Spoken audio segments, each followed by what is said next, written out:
Halito, Halito, beautiful ones. What's happening, beloveds? How y'all doing today? Chimachuk, my beautiful ones. Let's see. So, today, we're going to talk about a couple things. We're going to talk about a few things today.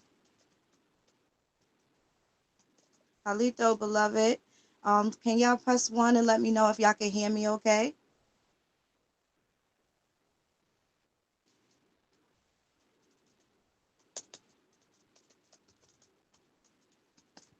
Let's see.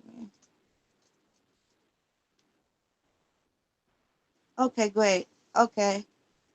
How y'all beautiful people doing? Oh, I love y'all so much. I miss y'all. What's going on, beautiful ones? How y'all doing? We're going to get to these numbers today. Today, I'm going to talk about the slave trade, right? Because I think people still have some issues with understanding this shit, right? Uh, let's see, slavevoyages.org. Let me just show y'all something. We're going to talk about it today, beautiful ones. Let's get it all in perspective. You know what I'm saying? Because they be in their motherfucking feelings. I miss y'all too. Phoenix lost a couple of people. I had 2 deaths of some really close friends for over 20 years that passed away. One had kidney problems, and we kind of knew that the inevitable was going to happen. But he was such a dope cat. He was a very good husband to his wife and a good father to his children.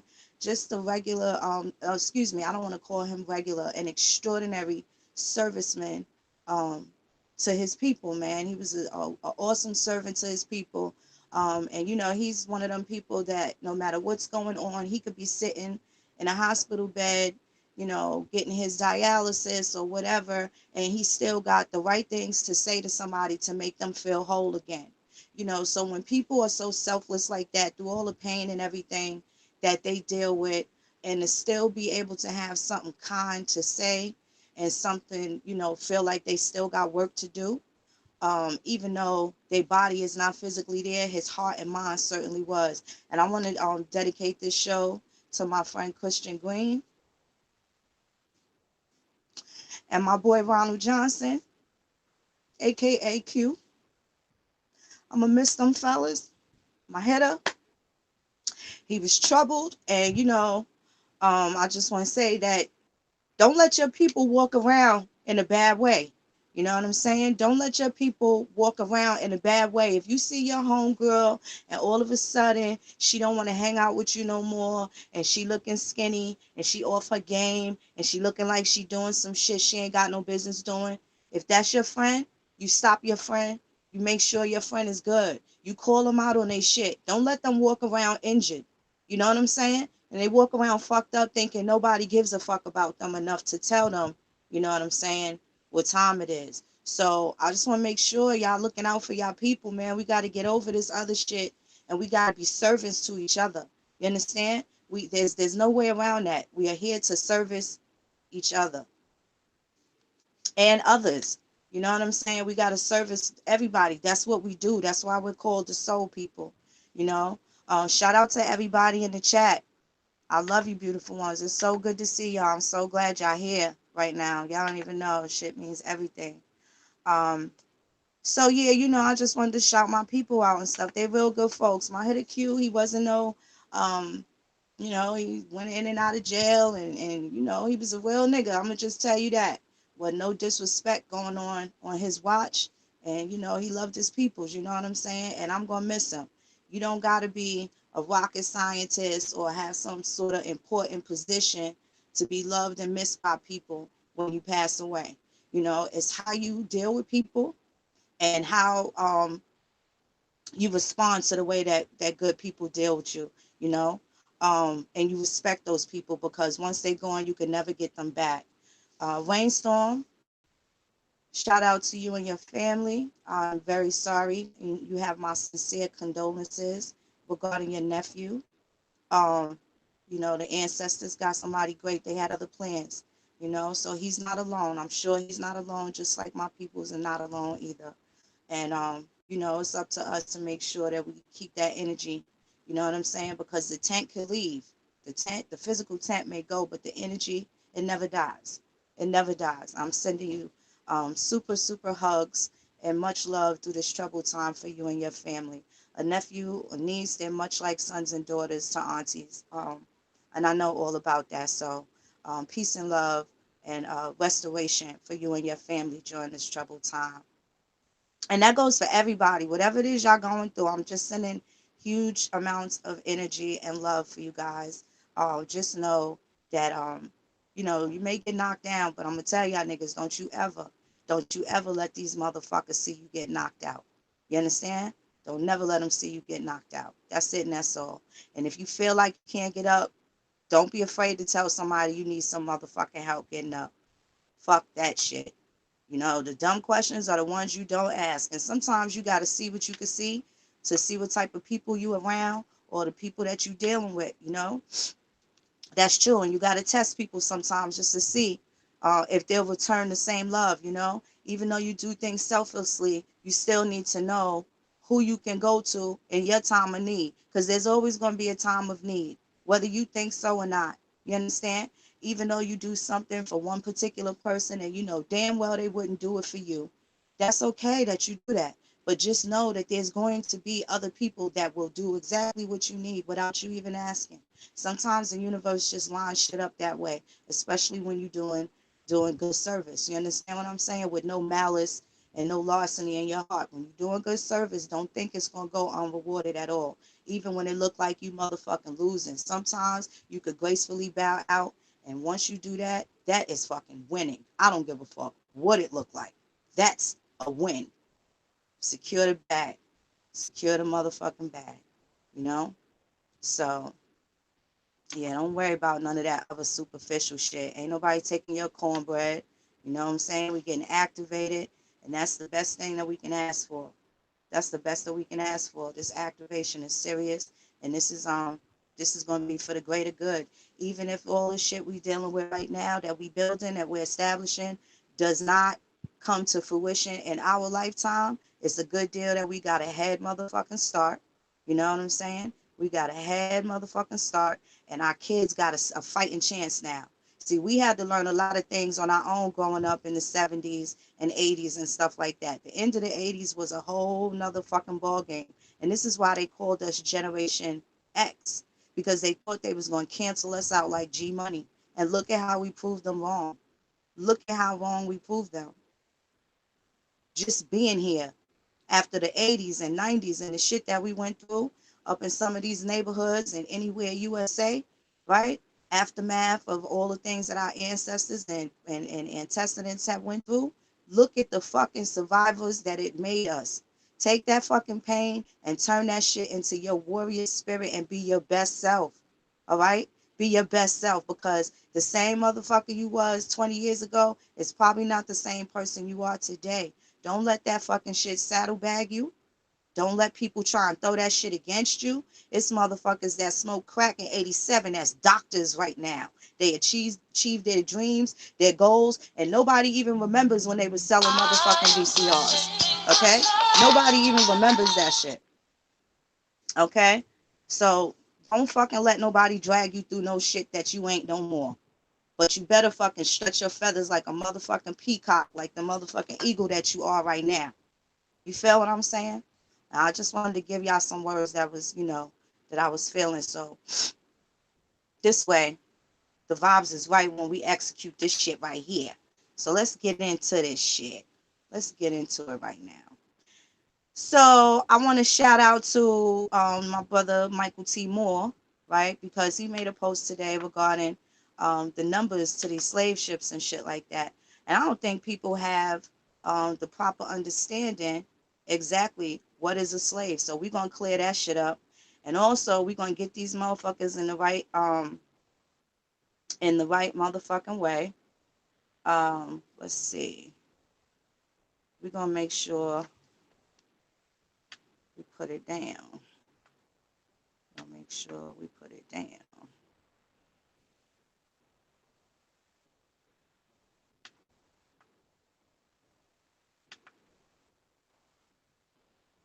Give me 1 second, y'all. Let me get something together right here, right quick.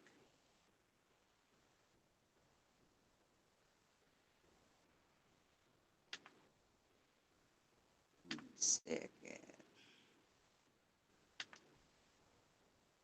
Okay. Just drop this link real quick one time for the mind. Drop this somewhere else. Give me a second, y'all. But yeah, I hope y'all doing well, man. Shake all that bullshit off. Ex-beloved, you know me and my little stinking phone. I done downgraded y'all. They still ain't send me my Galaxy 8 Plus back. Now I got my mama's old iPhone and shit that I begged her to get. And then I went Galaxy after that, so we never had a chance to FaceTime. Yeah, I got my nerve like that. I begged her to get this damn phone. And then I wound up getting something else. I couldn't stand the iPhone. And now I had to use my mama shit because I couldn't even, I wasn't even finna to purchase a whole nother phone. Like, this shit just didn't make no sense. And I was having a hard time with AT&T. And the reason that we got the insurance, like, they was fucking confusing me. Like, I was so damn confused as to what is the insurance for exactly. It was hard to fucking tell. It was really hard to fucking tell. So anyway, now they're going to send me a whole new one, refurbished phone or whatever the hell that's about. And I got to wait for it, and I got to hope. I don't think there should be no problems regarding people taking anything. We've been in this neighborhood a whole long, a little over a half a century, so that my folks been here, so I don't really see that type of shit happening. Not on this block, anyway, fortunately. Let me see. Okay. So now I wanted to talk about these estimates. Okay, so y'all familiar with the website, of course, slaveryvoyages.org, right? Y'all are familiar with that. And I'm going to drop the link in there too, just so y'all know, and y'all see those numbers, right? And with those numbers, let me just explain to y'all. I don't know. Let me just show y'all what I'm talking about. Let me get this screen share going for y'all, so y'all can see what I'm talking about. I ain't even got to spend a whole lot of time on this shit. But I just want to make some shit clear. 1 second.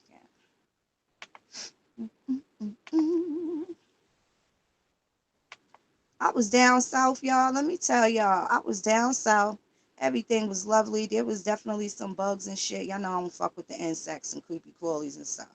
There was some bugs down there that I couldn't identify. I saw a moth with 4 wings. It was pretty as shit, but I didn't really get the best look at it to see how many eyes it had because I took off fucking running. The kids was laughing at me and shit. But I listen. One thing my grandma say, you ain't got to be the brave heart all the time. Sometimes the coward live to tell how the crazy nigga got killed. Right? So I'm running from these motherfucking bugs and shit. I was fine. Didn't get bit by one fucking mosquito. The minute I get back to New York, these motherfucking mosquitoes just go ape shit. I don't know what it is that they just fuck with me. Like they mechanical. I'll be wondering if these Pan-African niggas got mosquito drones and they just, fucking sitting somewhere with a goddamn remote control telling them, get her, bite her here, bite her there.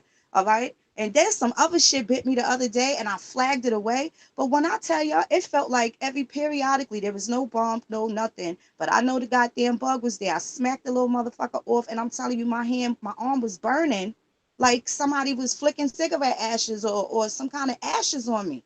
And there was no bruise, no bump, no scar, nothing. But the shit was burning for a good fucking 15, 20 minutes. Like really like fire burning. Just in those spots where, I was trying to slap the little motherfucker off. But I'm telling y'all some shit that they doing with these bugs. And if they eating off these other motherfucking insects that's eating up this GMO food, who fucking knows? Who fucking knows? I'm telling you, it's just as scary as fucking mosquitoes by Magic Johnson clip. I'm telling you, this shit is crazy. I don't know what the fuck going on, but I just need y'all to watch out because this shit crazy. I had to do the salt salve. I didn't even dig for the witch hazel. We say that for the face. Grandma done used the witch hazel. That's why they was 95 years old and never had a pimple, never had a blemish and shit like that on their face. They used that witch hazel and that good old Pond's cold cream and that Vaseline. Remember when Vaseline had the O in it instead of the E? Now it's like Vaseline. They had that Vaseline back in the days. They fucking skin was all supple and moisturized up until the day they transcended. So, okay, here we go. Now look at these numbers right here. And then look at these years. Okay? So you got this little window right here. I'm gonna just say, all right, let's start here, 1626 to 1650. If the etymology for Africa tells you that this was used for white people up until, we're gonna say a couple decades before, let's see, a couple decades before Reconstruction, then who the fuck was these Africans? The fucking Pilgrims, right? It had to be them if that's what they were called. Let's get that etymology up there. Just so we could shut this shit down, because I'm just so sick of this shit. And not for nothing, this is to help these motherfucking so-called Pan-Africans, so-called pro-black people, because they need help. They need help. They don't really want the shit, but they absolutely fucking need this work, right? So they can get a better understanding. And this way, if their asses was done some wrong, their ancestors was done some wrong, they could get some sort of remedy and recompense, right? So now if this was used, now this is so vague, from 1815. From 1815. Used of white residents of Africa from 1815. This is not what the etymology used to say prior. And I know I have screenshots before online etymology changed their interface and stuff like that when it had the mustard yellow background up here in its borders and stuff like that. And it also had the mustard yellow background going on in here. And it's, it definitely, the dialogue, the verbiage was a little different. So now if it was used from 1815, it doesn't tell you when it started and when it stopped. Okay? So for that reason, and this is definitely going to hold up. And the reason why I say it's going to hold up is for their lack of fucking details in the shit, right? So from 1815, so let's just say up until about here is where they stopped using it.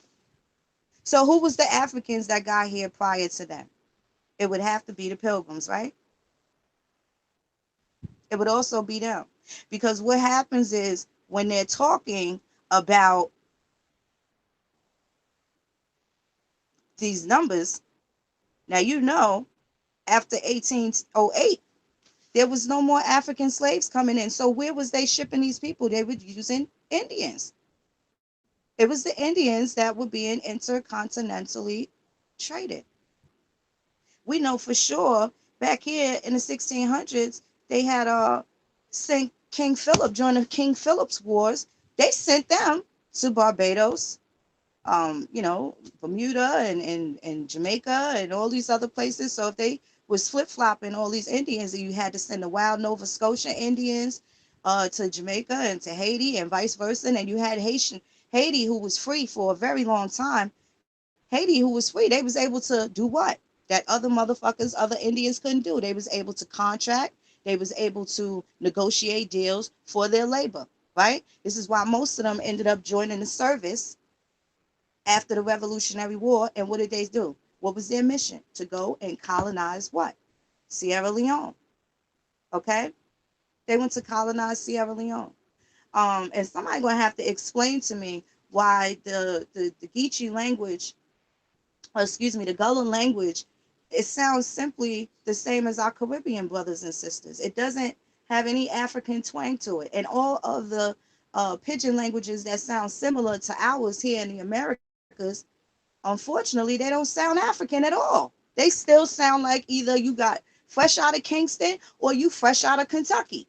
That's how their accents sound. So all of these years, all of these generations being over there, why the hell do they still sound like our Carib brothers and sisters and our Southern brothers and sisters? It don't really make no sense. It don't really make no sense to me. So now we know if the laws were passed and after 1808, who the fuck is the rest of these numbers then? Who would these be? Who are these going to be? These are going to be your Indians.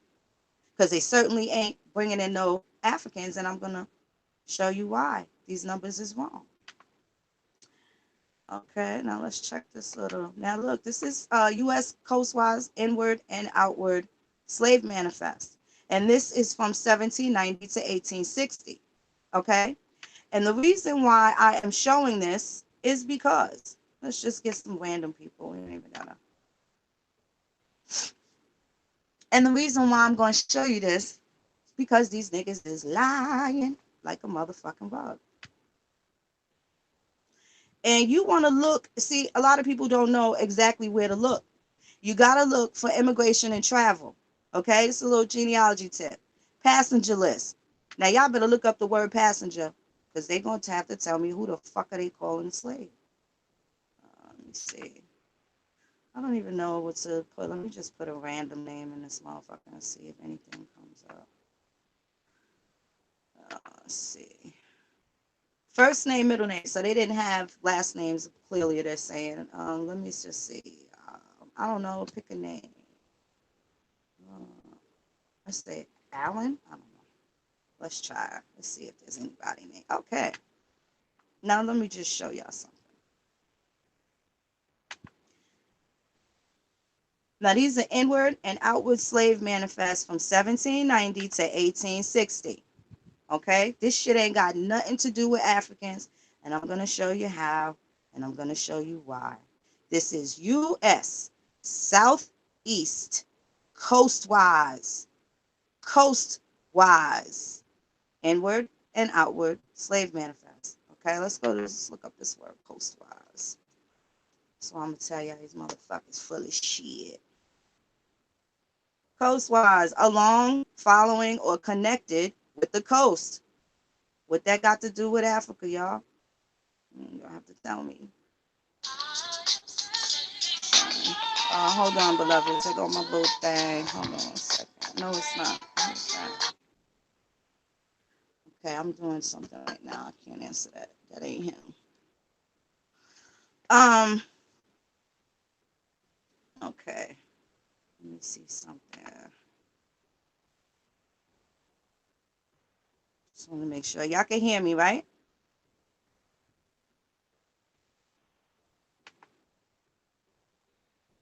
Y'all can't see? Okay, let me try. Let me get this together. Give me a second. I'll do it again. Hold on.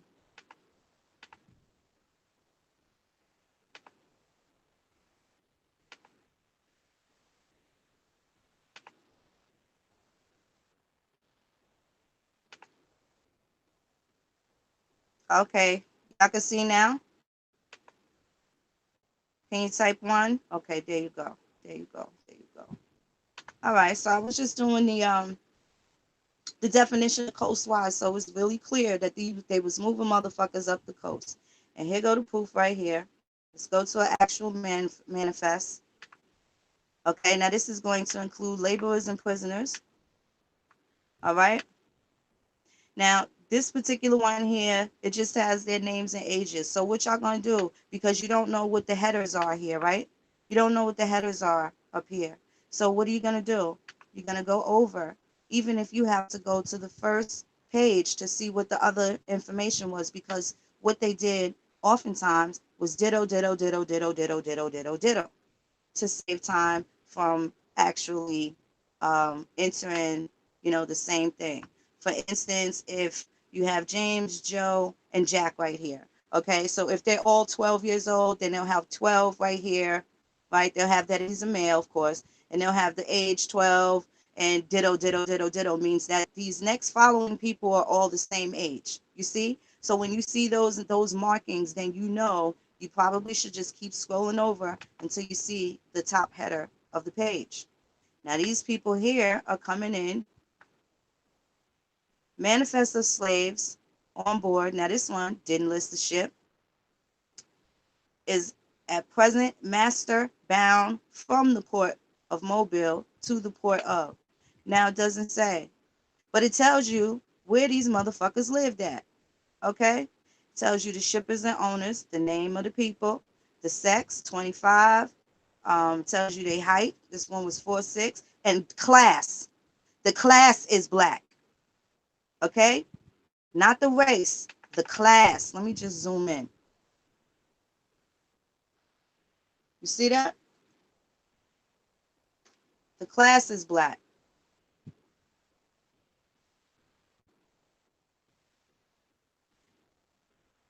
You still can't see. Okay. All right. Let's see what's going on. But y'all can hear me fine. Y'all can hear me, but you can't see. So they hiding the shit. Let me see. Let me see what's going on. Un momento. Stop it. Let me see something.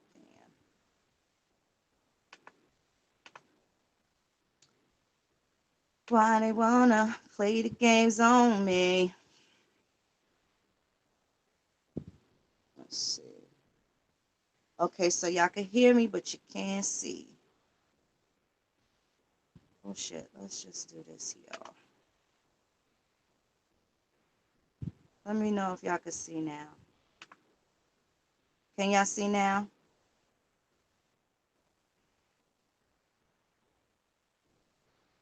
Can y'all type 1 if you can see? Press 1 if y'all can see the screen share now.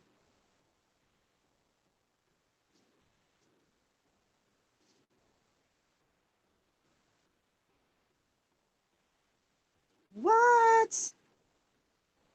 Take the what and leave the what?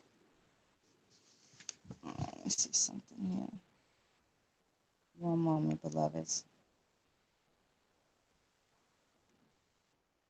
These salty niggas, my goodness, how does it feel? In my D'Angelo voice. Damn. Let me see something. Give me a second.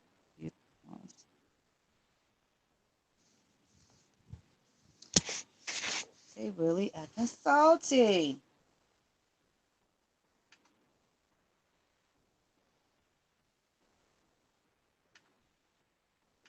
Let's see how this shit go. All right, let's try it again.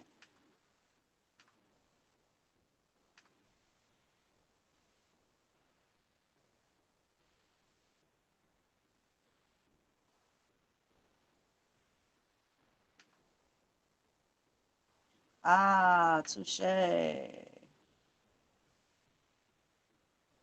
let's see how that goes. Can y'all see it now?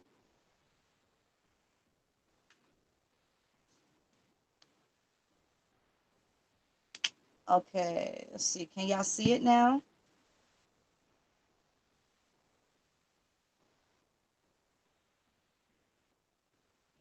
Oh, y'all got to be joshing me. Hold on. What's wrong with these niggas?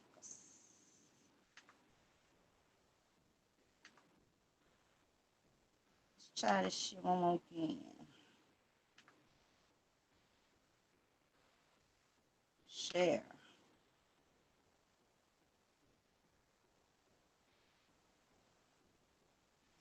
Hold on 1 second.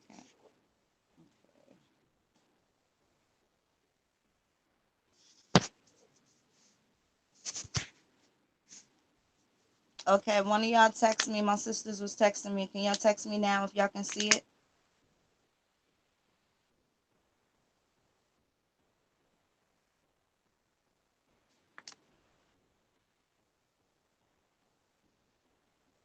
Somebody let me know.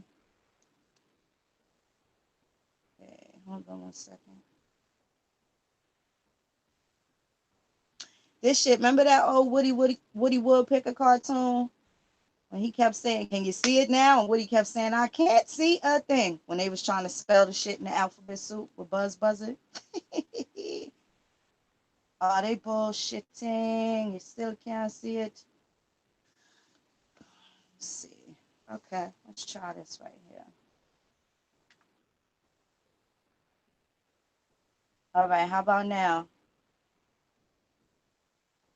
How about now? So doing the most.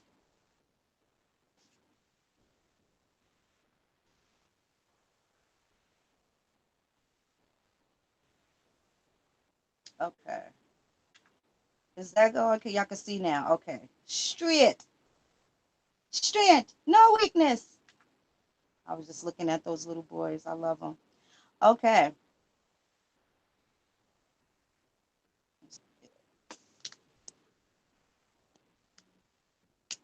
Okay. Cool in the gang. Cool in the gang. Cool in the gang. Okay, so like I was saying, this was giving them the class. Okay, this was the class of people, not necessarily the complexion, was it? This one here, let's see what that says.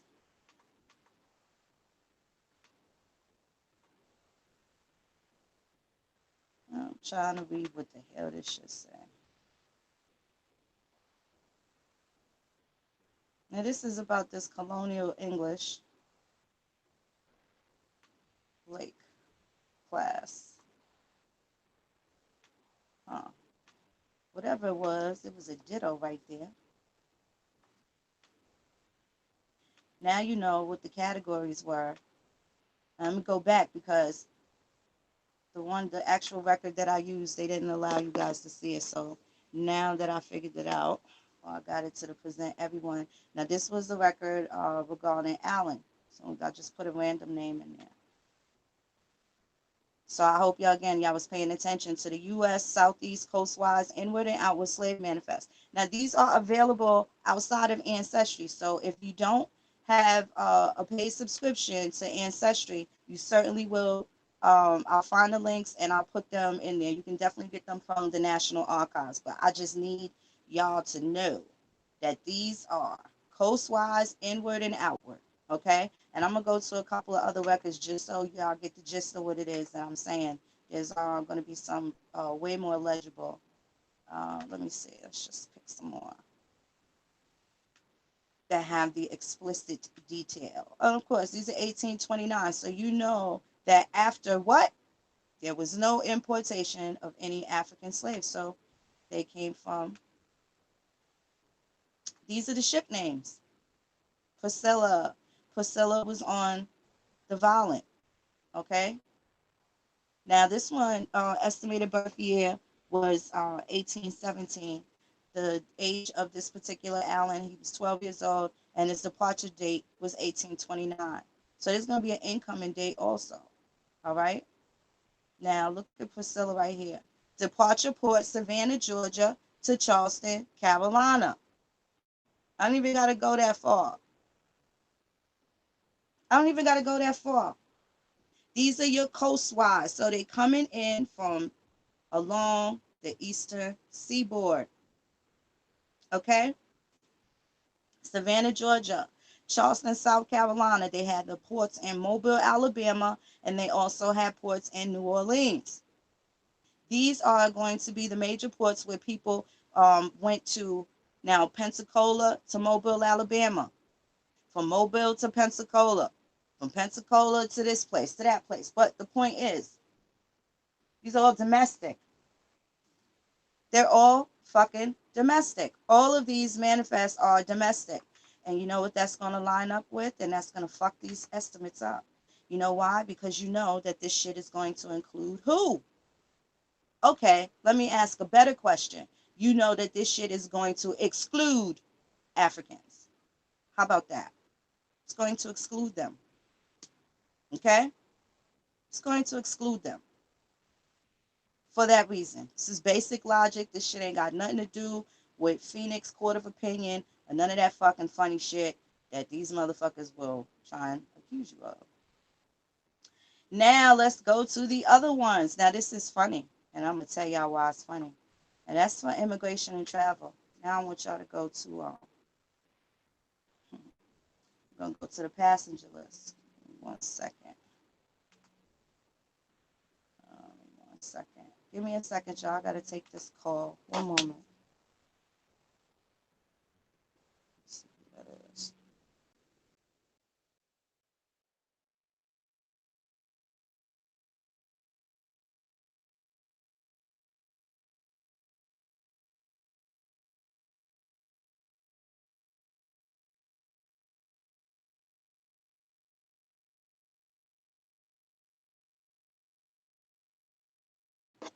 Okay, so now I didn't hear it until after the fact, but that is someone that asked the, I think they said if it's Miss Moon or Miss Mary. I thought I heard Miss Mary, so I hung up. So if that's one of my folks that was calling me, I got the fan blowing and shit, so I couldn't hear. But yeah, let's get back to that.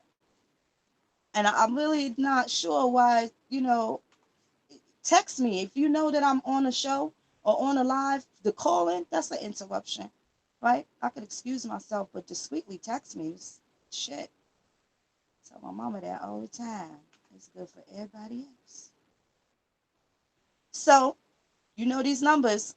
These numbers is skewed. Now, if less than 5% of this entire number was Africans, then who the fuck was everybody else? Who these folks right here? That got to be them. That got to be the Indians going from Georgia to South Carolina. Now, give me 1 second. Let me pull up.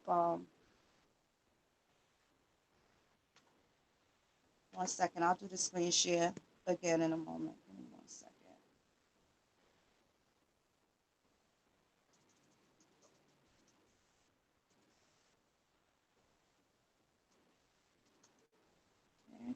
Yeah.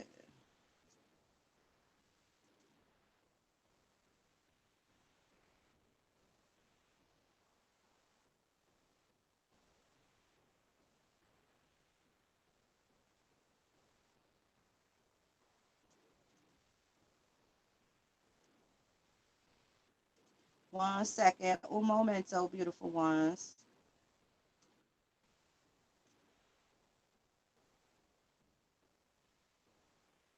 Let's see. Do, do, do, do. 1 second. I'm so tight. It's so hard to find this, and they make sure that they do it like this. Da, da, da. It's almost like on purpose. Now, I ain't saying by far. I'm not saying that no Africans came. I'm telling you for sure they did, and I'm going to show you that too. But those numbers, though, men lie, women lie, numbers don't. Let me get to this right here.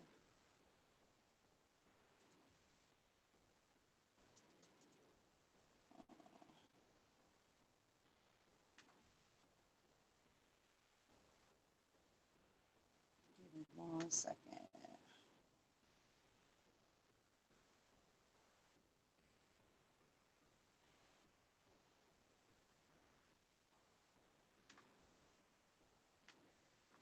Okay, 1 second. Find this. I should have bookmarked it. Should have bookmarked it, and that's my fault. So I could be prepared for y'all. But the way they have it in Ancestry, it's really not that easy to check it into it.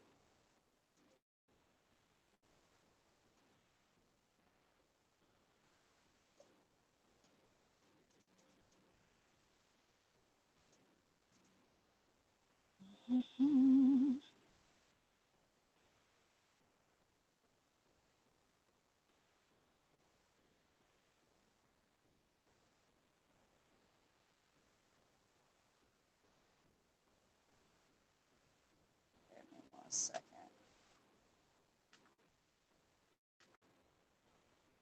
Okay. Let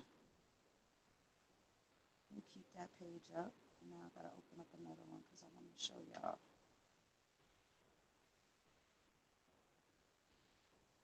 Okay, I got that. Let me pull this up. Bear with me, beautiful ones. Bear with me. Sister coming back with that spicy meatball. But I have to start putting some motherfucking Louisiana hot sauce on them bitches. Make them zesty too. Let me see.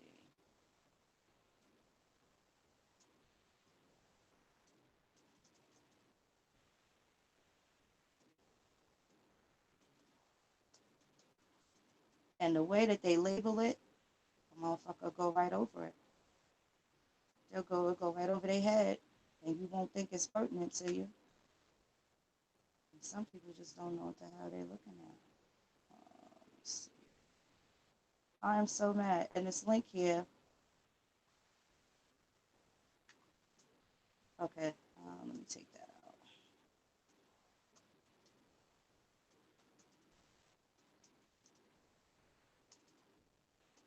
And I know for sure they are known to be fucking with some links, especially from from my shit. Darkman and I experienced some stuff we was looking at in regards to law in Jamaica. And to be honest with you, I don't even know. I don't think we talked about it in a couple of months, but they blocked the shit out of us. We couldn't look from any device. They wouldn't let us share that shit. I don't know if Brother X was able to look since then, but they definitely blocked us both. I had no problems viewing it. Then X and I were trying to talk about it and discuss it, and they wouldn't even let him see at all. It like opened up and then was like freeze, freeze, freeze. The shit was hilarious. It's a real shame what they doing. They really want us fucking quiet, but that ain't nothing we really gotta worry about.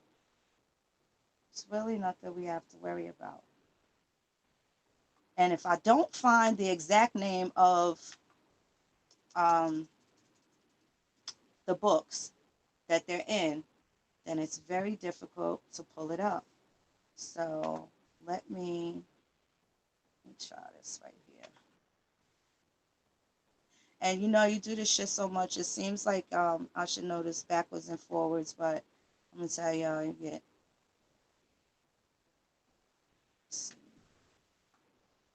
you tend to get I don't want to say it's like a monotonous hum or anything like that, but this shit, it's just so many things that I'm into that sometimes it's hard to come back to certain things. So I got to deal with them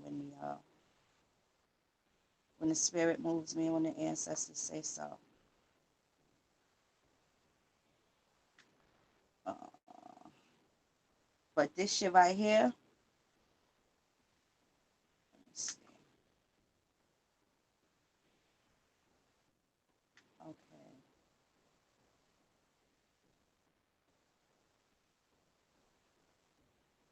Do do do do. 1 second.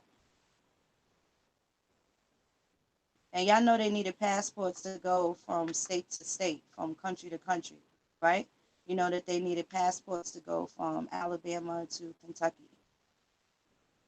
They had to have some type of documentation. Okay, here we go. I think this is it.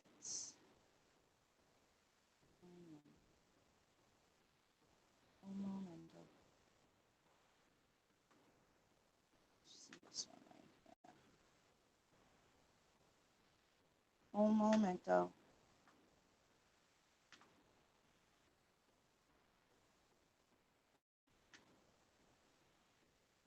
This is not it. Damn it. This ain't it.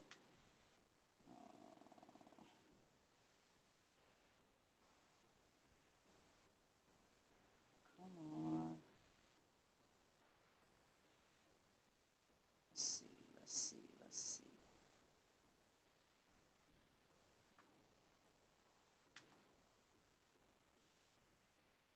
Okay.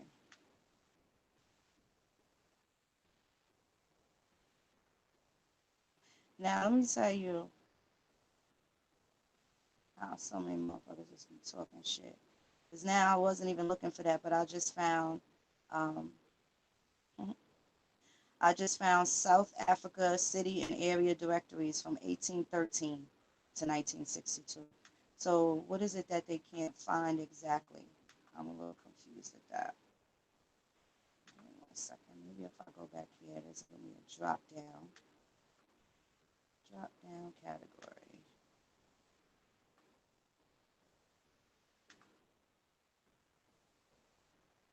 Okay.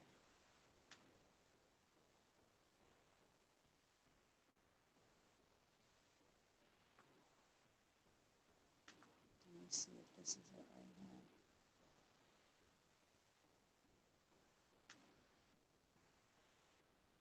I don't know if y'all had a chance to check out the Book of Negroes through Nova Scotia, but y'all definitely want want to go through that. There was a lot of pass-through traveling back and forth between the South and parts of Canada.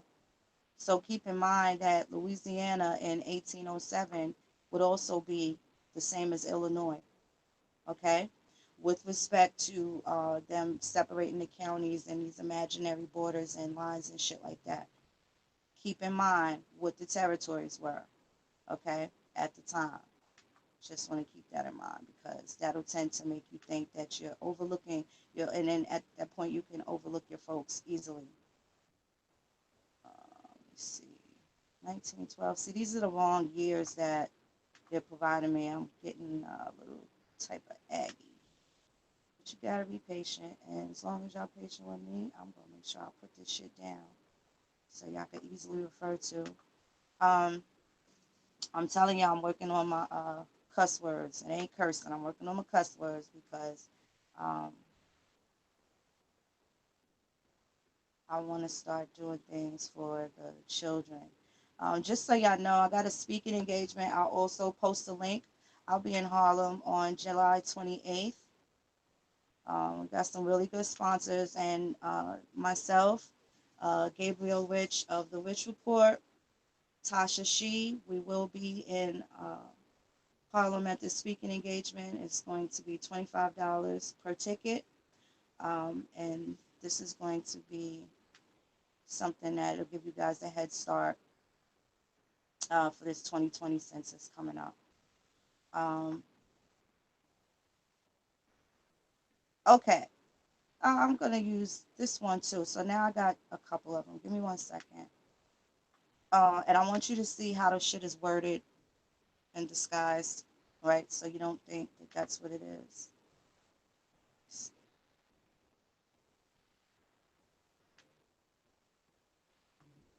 I don't particularly have a name. Let me see.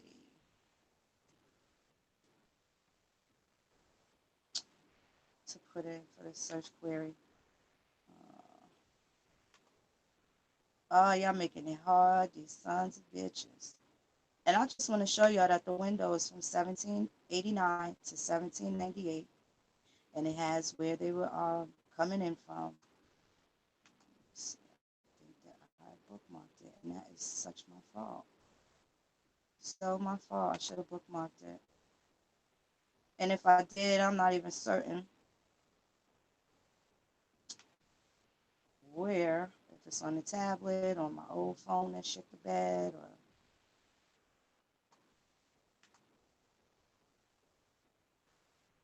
okay.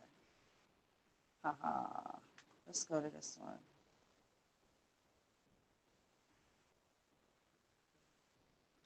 And let me just show y'all this shit right here. Hold on, let me do the screen share.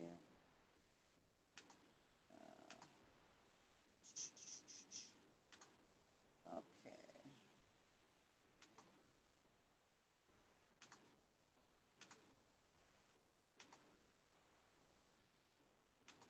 Okay.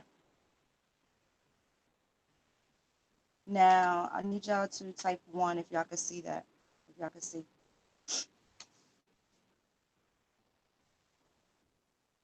Let me know if y'all can see that.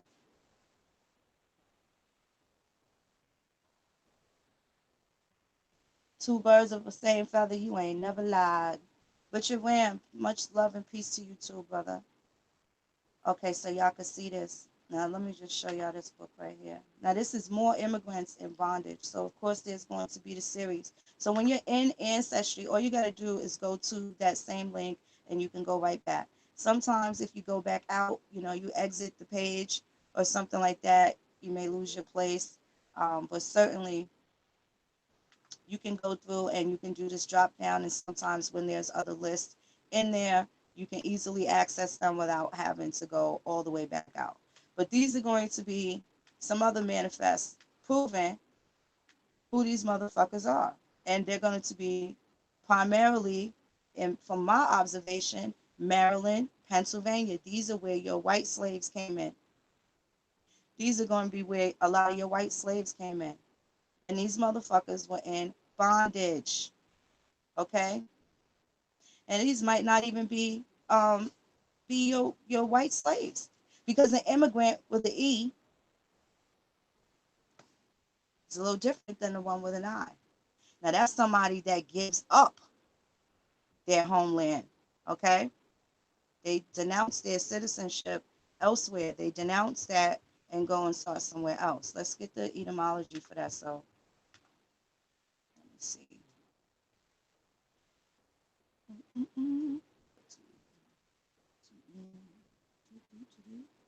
A person who leaves their own country in order to settle permanently in another.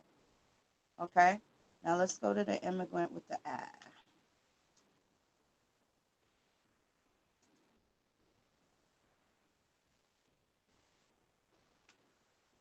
Look at you put in the fucking word immigrant and automatically they start trying to get your heart. Look at this shit. This what happens when motherfuckers get soft, and this is gonna be in the top stories and shit like that because this is what's going on, and they know this shit is really got bitches. Oh, I feel so sorry that they doing this to those babies and ripping them from their mother. They feel sorrier for these motherfuckers that got an opportunity to come in here lawfully and do what they supposed to do. We already told these motherfuckers, bring us, you're tired, you're poor, you're yearning to be free. But yet these motherfuckers don't want to do the right thing like Spike Lee and get their documents and paperwork together so that they can be here and enjoy the shit that we love to offer fucking people. So immigrant with the I is a person who comes to live permanently in a foreign country. So now you see what the difference is between an immigrant with an E and an immigrant with an I. In case you missed it, let me just go back. A person who leaves their own country to settle permanently in another. A person who comes to live permanently in a foreign country. See? Not the same thing. Very similar, but not the same fucking thing. So now, back to this right here. Look at where it says they're coming from. Because if they come from Hamburg, Germany, or some shit like that, it'll tell you. It'll tell you. This is the ship they came on, the Justicia. Albert at John Summer, whatever, came from in 1718 from the Sophia. The Sophia. Now these are Quakers. I'm pretty sure these are going to be a lot of the Quaker people. Now, it says these motherfuckers were pardoned in 1773, so they came here on parole. So who they calling slave? It's kind of, it ain't us. It's the people that was originally enslaved elsewhere, okay? The system of slavery is not what everybody thinks that it is. And when they calling these motherfuckers passengers, you got to understand, you got to look up what the legal word for passenger is. That's somebody that paid their motherfucking fare. So when they talked about transportation and shit like that, these is people that was on parole wherever in their prospective fucking nations, you know, and then they would have to owe some sort of servitude when they get here on this side. So sometimes they were pardoned, sometimes they were paroled, and sometimes they were held to their high labor, bought and sold.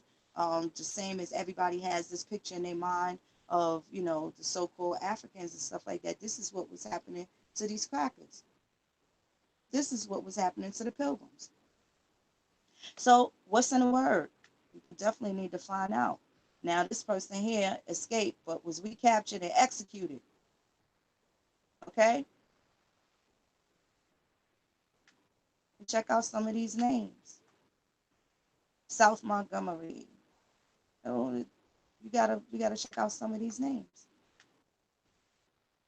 and look at what happened to them. Yeah, they came in between May and July. The ship would have been the Taylor, and this was documented somewhere around July 1773. Okay, 14 years for receiving Lent. Now Lent, it was regarding that's what Catholics deal with when they give something up. Okay, so they would lock people up in Great Britain for stupid shit. They just sent their trash over this motherfucking grave. All right. Now, this is a religious observation in the Christian liturgical calendar that begins Ash Wednesday. So a lot of people, for 40 days, they give up things that are their particular vices and stuff like that. So a motherfucker like chocolate, and they eat chocolate in excess, then this is the point where they get a shit up for a couple of days. A lot of our grandmothers, especially Indians, they were Catholics by force, of course, until they assimilated. So when you go back to the free colored people, you know that a lot of our folks were baptized. It was baptized, death, or perpetual servitude. You see? So, yeah, a lot of that shit, you got to know what it is that they was dealing with and where some of these customs came from, why they kept some, why they gave some up. All right. So yeah, and it lasts to 6.5 weeks, and usually before Easter. Okay, that's just the vague definition, but that's what they mean with Lent. So this motherfucker right here, he fucked that up for receiving Lent. He did something that was against that. These motherfuckers would lock people up for dumb shit. Women being outside alone at 10 o'clock at night, your ass is getting on a boat and you're going to America. You ain't got nothing better to do, you're going to go colonize. That's the type of shit that they was locking these motherfuckers up for. Give me 1 second, I gotta plug this in. And this is the type of shit that, they're not gonna talk about. So when these motherfuckers start with that, oh, y'all niggas was slaves, do they even know what the fuck a slave is? Do they even know? Do they even understand what the fuck a slave was? I don't think they do, because if they have, technically, is the new word for it is employee. The new word for slave is employee, like it or not. Anybody got a team leader, supervisor, manager, CEO, operations manager, general manager, district manager, whatever, any type of overhead, then that would absolutely mean that there's a master involved. And a master gives you instructions and makes sure that you don't fuck up and make the rest of the people look bad. Running their company. You understand? This is all about business and commercial affairs. I want to show, let me just show this shit real quick from, now this is a Black's Law Dictionary. Okay, and I just used it on archives.org. Yeah, I went to archives.org, and this is going to be the first edition. I just wanted to read this one little part right here. Dictionary of Law, definitions of the terms and phrases of American and English jurisprudence, ancient and modern, including the principal terms of international, constitutional, and commercial law, with a collection of legal maxims and numerous select titles from the civil law and other foreign systems. So, commercial law was part of slavery. That was part of the system. This is why it's important for us to know commercial law now. Movables, personal property, real estate. Okay? Real estate. And Bouvier's dictionary, let me just tell y'all what this, and what I like about Bouvier, I think this might be the 1856 version. But servants, it gives you the philosophy of law. It also includes the jurisprudence in a particular place. So for this place, and these laws set the precedence elsewhere. So if you see a law that says Pennsylvania, this is what they adopted in that country, and they may have transferred over to Virginia. Okay, so now you see that this is interstate commerce. I'm gonna get into that again too, because I have some lists from the insurance companies. I was in California and I was talking to one of my sisters, and they were asking me about an issue that I took care of in California. Now, this is when I didn't really know a lot, but the shit worked for me. But I don't think people can do this anymore. This was a few years ago. I have went and essentially, I copywrote my government name that they tried to take control over. So when they say that name, then there's going to be royalties payable to who? Me.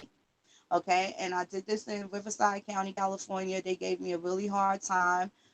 Remember, they found some so-called black lady, right? And they bring those people out from the back to come and talk to you when they see us trying to get a better understanding of what it is that's going on. Okay, so now if they're doing business in a fictitious name, I have the right to form a company and I can use whatever name the fuck I want. So who owns the title of that government name. Is it you or is it me? Now, how real do they want to keep it? And usually that means that they have no fucking win. So what I did was go back and I looked up the rules for clerks in Riverside County, California. And once I found the rules of the, particularly about what they are to notarize, then that is the standard that I had went back to that window and I asked for that one little fly in the milk bowl, so-called black lady in the back that they bring out to come and talk to the angry so-called black people that they have at their window when they don't want other people in the building to understand that there's any conflict or confrontation. Okay, so what they'll do is they'll have that one lady, you don't even fucking know the woman or man works there, but they think that that's the person that's supposed to come and calm you down or to stop you from asking questions and stupid shit like that. But you go back to them with the fucking rules and you tell them you don't got no right to go through any of my documents and tell me a motherfucking thing. Take this L and put that stamp on it and let me go about my motherfucking business. And sometimes that's just what you got to do. So anyway, as I was looking for that and trying to find the instructions for this sister, I realized, I'm like, oh, wait a minute, you might want to call them because I don't think that you can do it anymore. And the reason why, the process that I went through, I was trying to record my steps. So I was going, showing her whatever, what I was doing. But I'm like, damn, she's like, I tried that. And they said no. And now we were looking for a comeback for her to go back to this county clerk and be able to do this. So they were not allowing her to do it. Now, here go this link right here. So anyway, I find, let's see, I wound up finding some shit by mistake. But let me get this up to you.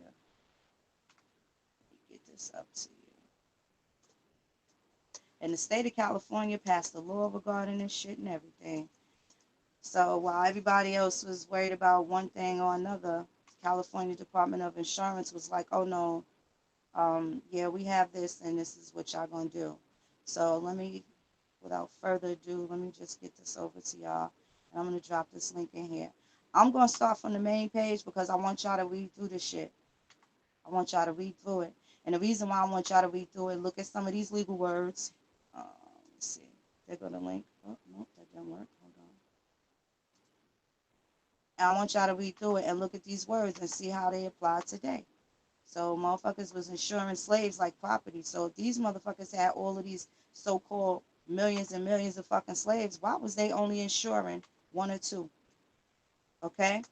Now I'm going to get back to that book, those books, the Slave Manifest, where it tells you from 1789 to 1798, that 10-year window is when foreign slaves came into the United States. And that's still in line with the law because they were still in the crosshairs of the Barbary Wars at this time.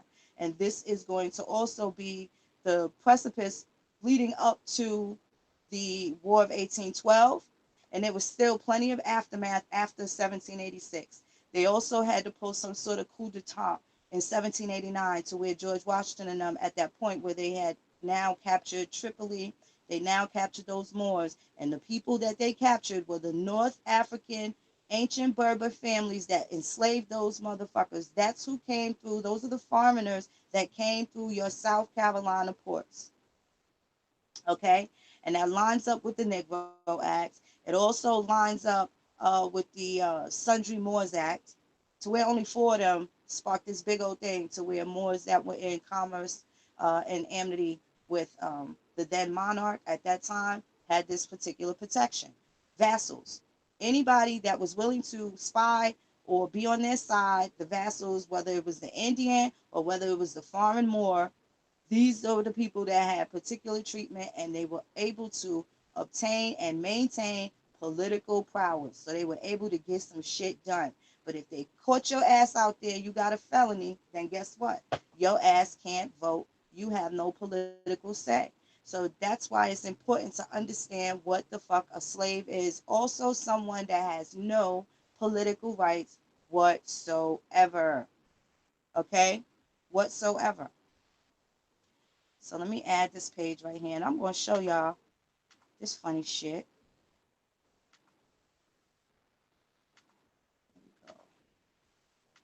I want y'all to check out the whole page. Now, I dropped the link in there so that y'all can see what I'm talking about.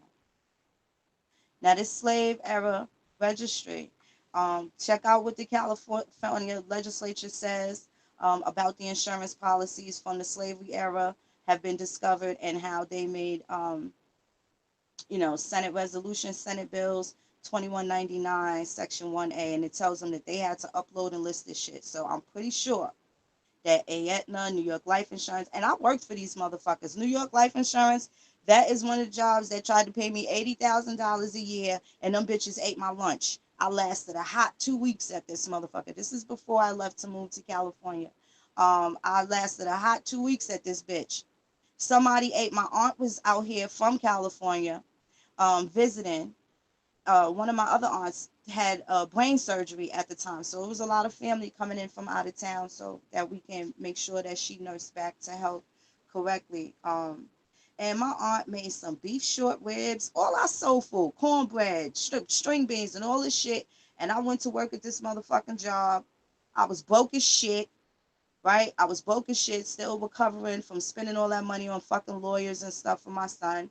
And these bitches ate my lunch. Not once, not twice, but 4 days in a motherfucking row. So by day 5, I was ready to go in there and go postal on these bitches. You got a whole bunch of bubble guppy yuppies, okay? And it really felt strange going into this particular area. I was very familiar with insurance, but going into that financial sector at New York Life, um, that shit was difficult because you have these 25, 26-year-old young motherfuckers from Wall Street, that do Adderall and fucking cocaine at the same goddamn time. And these motherfuckers crunch numbers and shit. So it was very awkward to work in that kind of environment. Well, here I am. At that time, I was in my late 30s. And, you working around these little motherfuckers and you say good morning and they give you that white people nod and shit that like they don't really want to speak, but they shake their head like they got rocks in it as you already see them turn their back when they walking away type shit. That little funny look they give you, hey, good morning, Bob, and they with the tight face and shit, like your mother when she tell you to put that shit down, how your mom's lips be all tight and shit. That's how white people look at you in the morning sometimes when you're trying to say hello to them or whatever, you know.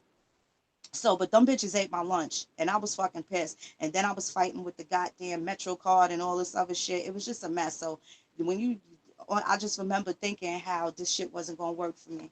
And then knowing that I did have, I could have did well because I could have strictly targeted some of the celebrity friends that I know that would have been willing to make investments in these specific policies and certain financial investments and stuff. But when you go into that shit, you gotta always be a number cruncher.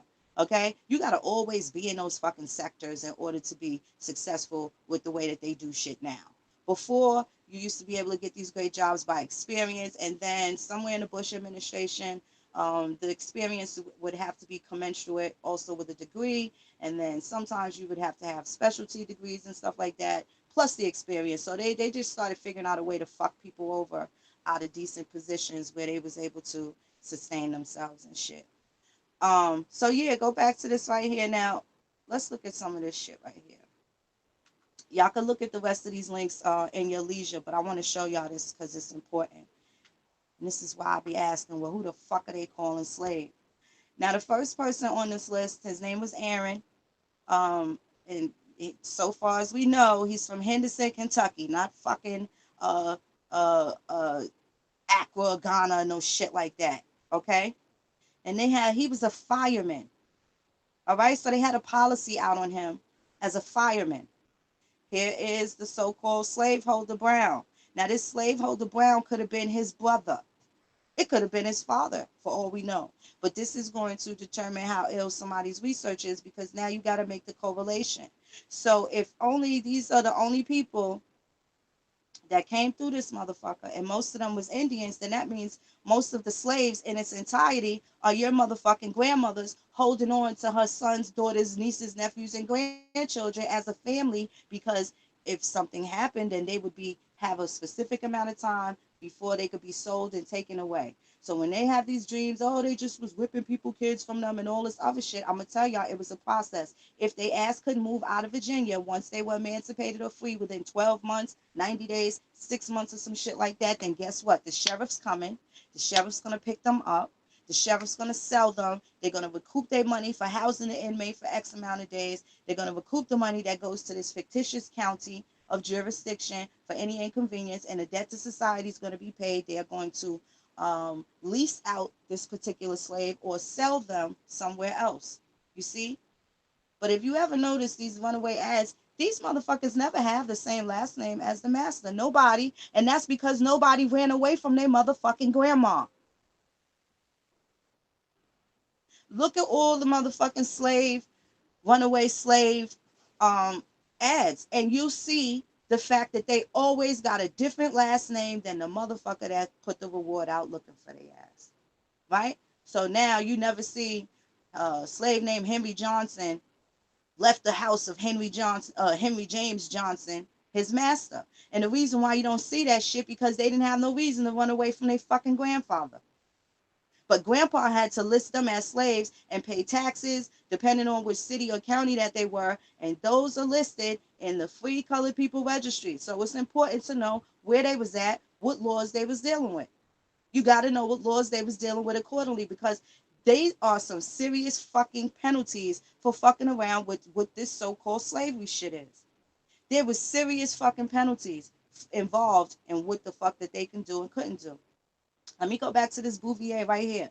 Servants, Negro or mulatto. And this is out of Pennsylvania, okay? And certainly other states would take these practices. And be careful when it comes to information from Pennsylvania, especially prior to the White House in Washington, D.C. being built. Because the capital of the United States formerly was Pennsylvania, it was Philadelphia. So that would have been the Washington, D.C. that laid down the law in lots of places. Okay? The Constitution of Virginia is the Constitution of the United States. Now, that portion will also include what? Parts of Washington, D.C. So this is how you know that it's just a fucking building. The United States is not real. It does not fucking exist. So now this is in Pennsylvania. Let me make it bigger so in case y'all can't see. So, okay. Hold on 1 second. All right. Oh yeah, check out what a serf is. During the feudal times, certain persons, careful with that word, who were bound to perform very onerous duties toward others were so called. Okay? And it says there is an essential difference between a serf and a slave. The serf was bound simply to labor in the soil where he was born without any right to go elsewhere without the consent of his lord, but he was free to act as he pleased in his daily action. The slave, on the contrary, is the property of his master, who may require him to act as he pleases in every respect, and who may sell him as chattel. Okay, so there's a bit of a difference there. When Kendrick Lamar got the key to the city, when you get the key to the city in America, in the United States, the key to the city means that you are free from serfdom. So in the city of Compton currently, Kendrick Lamar has the key to the city. It's be very hard for the police or for anybody to usurp that man. Now, if he go to Long Beach, he can get his ass whipped, and they, do all the shit that they do to the runaway slaves and shit like that. But in the city of Compton, that motherfucker is king. He's king. So now I wanted to go down here and read this about Pennsylvania. By fourth section of the Act for a gradual abolition of slavery, passed the first day of March 1780. First edition of Smith's Laws of Pennsylvania 492. It is provided that every Negro or mulatto child born within this state after the passing of this act, who would, in case this act had not been made, have been a servant for years or life or a slave, shall be, by virtue of this act, the servant of such person or assigns who would in such case have been entitled to the service of such child, until such child attain unto the age of 28 years, in the manner on the conditions whereon servants bound by indenture for 4 years are or may be retained or holden. and shall be liable to like correction and punishment. Department of Corrections, correction and punishment, and entitled to like relief. What relief? Relief from what? What do you relieve slaves of? What relief do they deserve if they just, was kidnapped motherfuckers working for free some fucking way? In case he be evilly treated by his master, and to like freedom, due, and privileges as servants bound by indenture for 4 years or entitled, unless the person to be, unless the person to whom which services belong shall abandon his claim to the same, in which case the overseers of the poor, where such child shall be abandoned, shall by indenture bind out every such child so abandoned as an apprentice. Apprentice, y'all. Just deal with that word for a second. Listen to the language. For a time not exceeding the age hereinbefore limited for the service of such children. And by the 13th section, it is enacted that no covenant of personal servitude or apprenticeship whatsoever shall be valid or binding on a Negro or mulatto for longer time than 7 years, unless such servant or apprentice were at the commencement of such servitude or apprenticeship under the age of 21 years, in which case such Negro or mulatto may be holden as a servant or apprentice, respectively, according to the covenant, as the case shall be, until he shall attain the age of 28 years, but no longer. Okay? For 28 years, but no longer. So there was fucking limits on how long that they can do this. Right? Where the fuck do they explain this shit at? Who is talking about this shit? Nobody is fucking bringing in the little fucking details to help you understand what the fuck a servant is, what the hell a serf is, what exactly a slave is. They're not bringing that fucking information. So who are they calling a fucking slave? Is what niggas gotta explain to me. How come there was so many things that they could not fucking do to a slave? How come? How come? How come? It's kind of wild. Kind of wild. Now, these are going to be, let me get this Louisiana. I want to show y'all. This is also going to be some more coastwise. Let's see.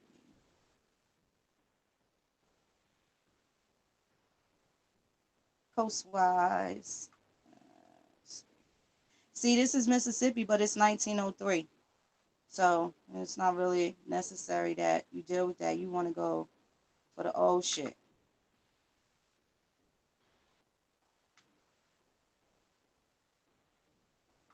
Look at this shit. Ha, I'm just laughing at this. This is a sidebar for another thing. Israel Sarajevo survivors who went to Israel December 1948. When they went, if they was, where the fuck did they go to? They go there for the ship was just created in 1948, May of 1948, and by December, look at these motherfuckers who saying they survivors went back home, just that fucking quick, and they created the state. What type of political power did these motherfuckers have that they came over here and infiltrated our shit? That's a fucking good question. Good fucking question. Give me 1 second.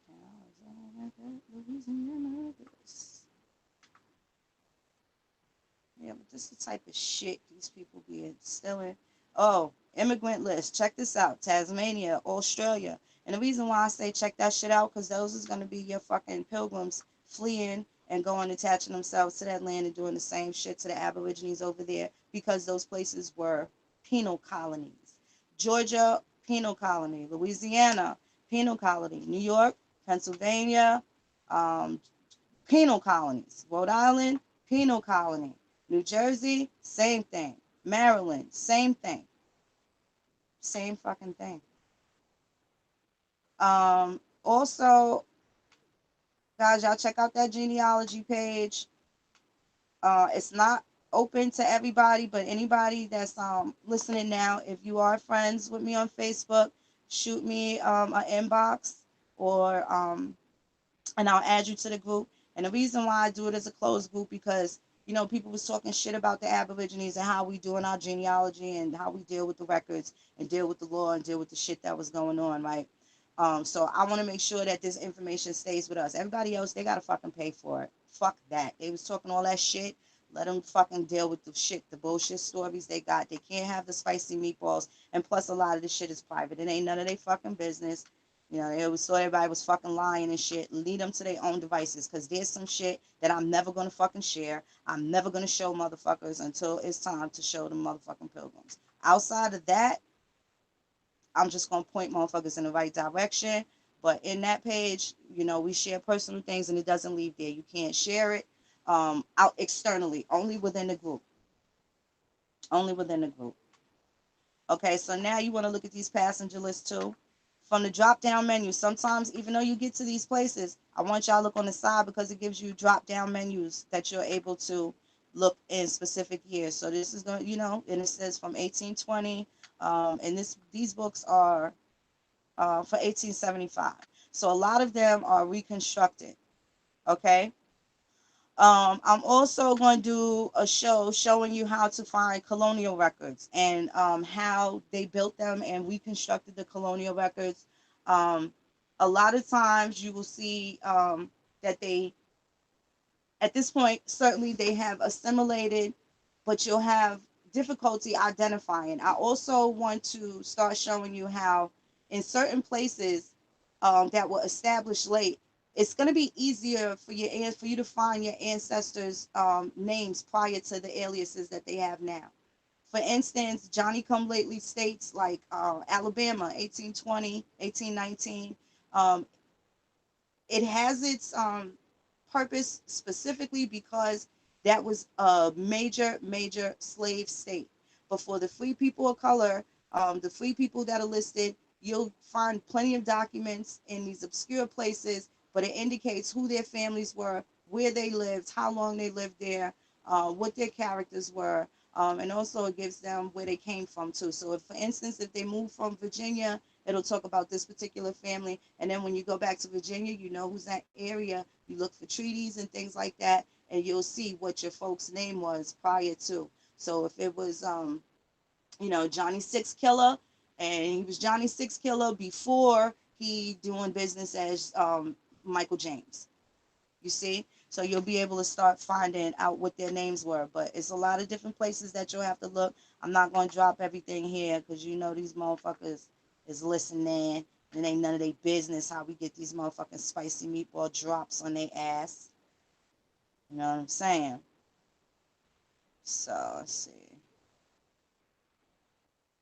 Let's see. All right.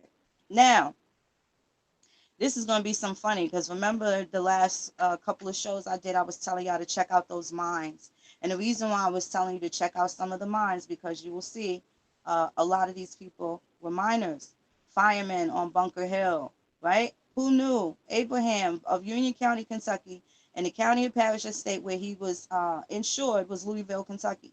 So now you have these New York life insurance companies, but you also have AIG.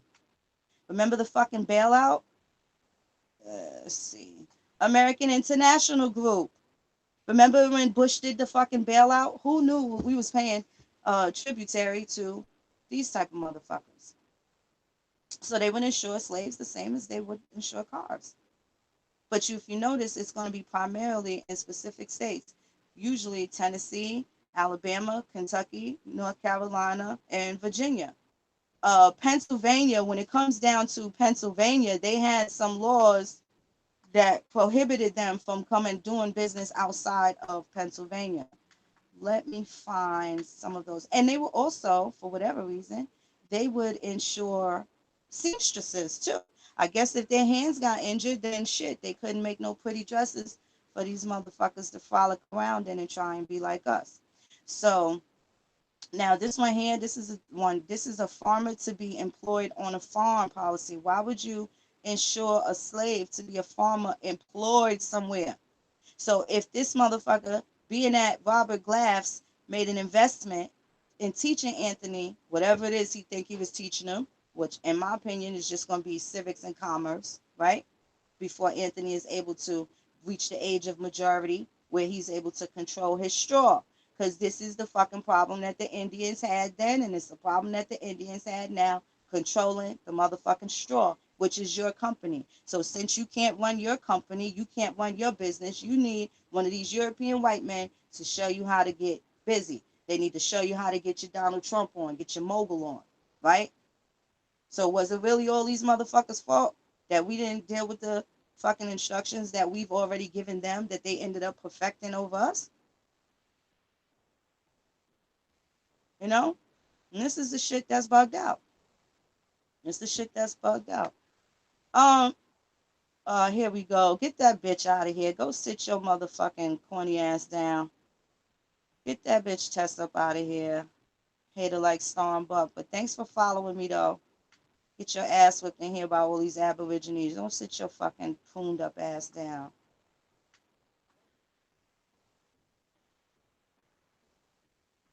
Or leave her in there and pounce on her ass. That shit ain't even bothering me none. Beat her ass in there. Do that verbal fucking beat down. Do that verbal beat down. She want to be funny.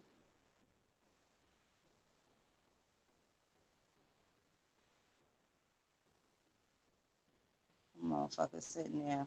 I don't know what they mad for. They got their own fucking problems. Why they watching us? Didn't they get their casinos and shit? What they worried about us doing? What they worried about with their farming self ass? I just don't understand. So now this right here, this lady Ann, policy dated January 13th, 1860. Ann was from St. Francis, Missouri. Missouri was also a very serious slave state. I don't know if people know that. Missouri was a serious slave state when most other slave states were coming out of that shit, or definitely having crazy wars popping up off as a result of the people, the Indians in Missouri, then, and they just wasn't with it. So now this policy is dated January 13th, 1860. This woman was a young lady, was 15 years old, and her occupation was a house girl. So, and where this policy was active at was also going to be in St. Francis, Missouri. So now look at this Andrew. I'm going to go up here to Andrew.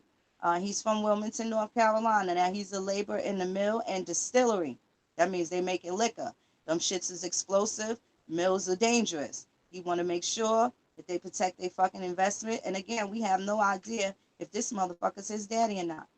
We have no idea. If he's just a laborer and this man secured a contract and he's like, yo, my boy Andrew, he can do this and that, do this and that. And I'm going to ensure him to make sure y'all don't fuck him up when he get over there. And then I don't be asked out of my investment. Right? Giles and William Burke. Now, these are also companies, too. You'll see that they're fucking companies, too. You can look them up. A lot of these people, it might just look a William Nunn. It might be an Esquire when you look another way. And you look in these old publications and stuff like that, the old directories. Okay? But where the insurance covered this person was going to be Savannah, Georgia, and also Wilmington, North Carolina. So sometimes when you lose your people off the census, now this happened in 1847. If you lose your people in the Louisiana, in the census, let's say 1850, you see them on Free People of Color, 1820, 1830, but 1850, he's not there. And the reason why he wasn't there, because in 1847, the motherfucker was working in Wilmington, North Carolina, or he was working in Savannah, Georgia. He could have been in both places. Okay? He could have been in both places. So now you may see him on a census in 1850 in Savannah, Georgia, and also in Wilmington, North Carolina, and you will think that that's not your same motherfucking folks, when it is. They had vagabond laws, so the men definitely couldn't be without no job. And we just read in Bouvier how they would bind out the poor. So if your ass was destitute and looked like you couldn't take care of your children, guess what? They didn't have CPS, but they come in and take the motherfucking babies and put their asses to work. They come in and put their asses to work, one way or another. So there was I want to see something from Penn Mutual. And the reason why I want to show y'all about Penn Mutual, so you can read those laws and follow those breadcrumbs regarding the specific laws why they couldn't insure slaves in Pennsylvania, primarily because of the abolishment early. Okay, Secondly, how they were able to engage in interstate commerce outside of the country of Pennsylvania. And what did they do? They started insuring so-called laborers, so-called slaves in Virginia. Keep in mind, parts of Virginia is also parts of the state of Pennsylvania. Part of Maryland was also a part of Virginia. Part of Delaware was also a part of Maryland, the imaginary border. So when you think about it, did they move from such and such to this place? No, not necessarily. They've always been in what's called Delaware now, but you're going to see records when that part was part of New Jersey or that part was part of Maryland. Doesn't mean that they went somewhere else. You got to be diligent in what your understanding to that is. But you always want to look at the politics and the shit that was going on. So now here we go. We got a Daniel Hall. Now this man has a last name. Chesterfield County Minor Policy. See, he was up in the motherfucking mines. Chesterfield Mining Company, William Benton as an agent. This was a free man. This is why his last name's listed. And I can almost guarantee that. And I can almost guarantee that because William Benton was his agent. Unless this man was the administrator of his estate and this man died and had to cash out on the policy, which I doubt because it should also list it when the policy was canceled, and that's usually because the person was canceled, you see? So now this is from Chesterfield Mining Company, but William Benton was his agent, not his owner. It was very important that they listed the difference. Everybody else just has all these other names and shit. But this one here, now William Benton was just listed as his agent. So now this is Blackheath, Chesterfield County. Now you want to check and see on the military records. Sometimes it will tell you what their jobs were. And that's another way that you'll be able to verify that you have the correct Daniel Hall. The military lists what their in places of employment were prior to them enlisting in the Army or Navy. And sometimes, keep in mind, if they got, our grandfathers was fucking slick. They was fucking slick. It wasn't dumb. So in a lot of instances, what they would have to do, if they got, let's say they fucked their arm up and they felt like they wasn't good enough to be in the Army anymore, them motherfuckers would go join the Navy. They did what they did to get a couple of dollars. So there's going to be times where you see them falling off the whip, but check whatever military engagements were going. Don't get caught up in a year where they say, oh, the war 1812. Them motherfuckers was fighting from 1776 up until 1815, all with the War of 1812. Separate from the so-called Revolutionary War. And it just sounds like they got all these different conflicts going. Nope, it was the Indians popping off any motherfucking chance they get. Popping off any motherfucking chance they get. So, let me see. Here's the company. Now, David, this is some of the things I want y'all to look at. Now, this one was simply a laborer. He was from Savannah, Georgia. William Burke Giles and Company. What do you think they may be called now? Are they a defunct company or organization now? No. And then go down here. It's Adelia. J.L. Jones, owner. Okay? Now, this is also American International Group, so you can tell that the way that they did it in between companies was different. So in one respect, you have someone with an agent, and then these clearly list these people here as an owner. But American Life here also says, it specifically says owner. Specifically says owner. Not listed policy numbers. To be employed in the Natchez Sawmill. Natchez, Mississippi. To be employed. This is Dennis. J.D. Tyler Brown Cousins and H.W. Chittenden. Okay, sound like a company he worked for, don't it? Sound like a company he works for. He got hired by them and they fucking insured him in case some shit happened. Is it because Dennis was such an exceptional fucking ball player? Was he just an excellent fucking slave that you want to insure just this one motherfucker? But in my mind, it seems as though there's supposed to be dozens of people under one particular owner. So if these motherfuckers had thousands and hundreds of thousands of slaves, why they only insuring one? Was one less important than the other 4,000 or 300 or whatever these bullshit numbers that they say. You see what I'm saying? How to make logic out of this shit? How do you make logic out of that shit? This motherfucker owned certain plantations, the Lightfoots in Virginia, and the motherfucker owned 500 slaves, but he only insured 2 of them. Why? Why? Was everybody else working for them? That shit don't make no sense. I'm just saying, like, let's just look at the things that make sense and don't make no sense. There's no fucking logic or reason that you would insure 2 slaves and not 500. So when you get down to these fucking lists, and I'm like, these motherfuckers had known motherfucking so-called slave owners, right? Presented to us, but why would they only insure 1 out of 500? That shit don't be making no sense. This dude was a coach maker. You got Dick out of Macon, Georgia. He was a coach maker, so he was making like the buggies and fucking stage coaches and shit like that they used to ride around in. Deloach and Wilkerson.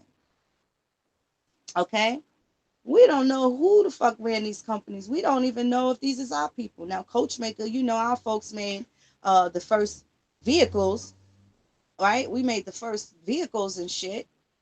So who's to say that these ain't our folks? We don't know. Well, now you got somewhere to look to get more intel as to what it is that they was doing. Now you got more intel to look and see what it was that they was doing. See? Freeman. Dead giveaway right here. So you got another man named Dick, Franklin County, Kentucky, farmer policy. D.D. Freeman. What was D.D. before? You see? We don't know who that is. He could have been insuring himself. He could have been insuring himself. So now, in terms of like Aetna, and they got some Aetna policies and shit like that. And in turn, let's look at it from a different, I want to go back to this page. I want to show y'all from the slaveholder names. See, now these are going to be your policy documents. I'm going to go there too. But right now, I want to show you the different. I was using the slave names. I didn't have any particular name. I was just going down the list. But now, I'm going to do it. Goes alphabetically. I'm going to show y'all the slave owners. Now, you know damn well, so-called slave owners, these motherfuckers had so many. Why was only one of them insured? Now, this dude, Edmund, he was a waiter. Where did he work that it was important that he was insured as a waiter? House servant in the printing office. John Adams, Augusta, Georgia. Now, this is the slave's name was Jacob. He worked in a printing office. See, this the way I flipped it, and now it's just all of the slaveholders here in this first column, the county or parish or state, the so-called slave name, county or parish or state where the slaves working at, policies covering and other identifying information, and submitted by who. And these are most of them, AIG and New York Life. There is definitely going to be some Penn Mutuals in that. Aetna, see? It goes to Aetna.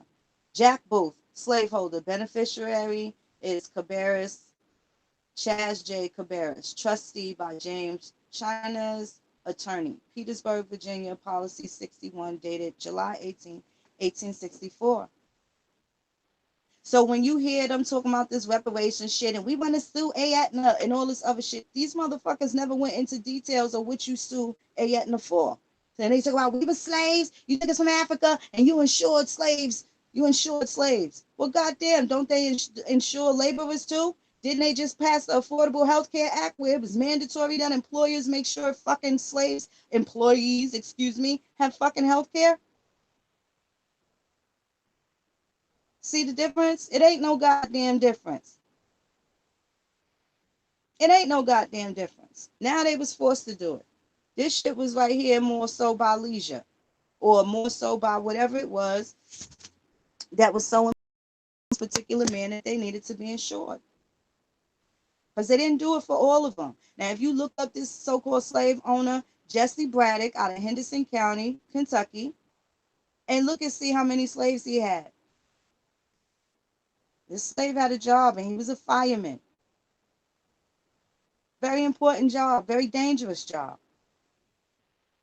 It was important that they make sure that they hire him. So now here's more than one policy on this particular person. Now you got Jesse Braddock again. And here's David. Fireman policy, and it has the policy number through New York Life. Fireman on steamboat, Empire policy. Now, what's that Empire policy? You can guarantee I bet $1 to a donut. Empire policy got something to do with what, y'all? The Empire State. New York, New York. All you gotta do is go back on some of these companies.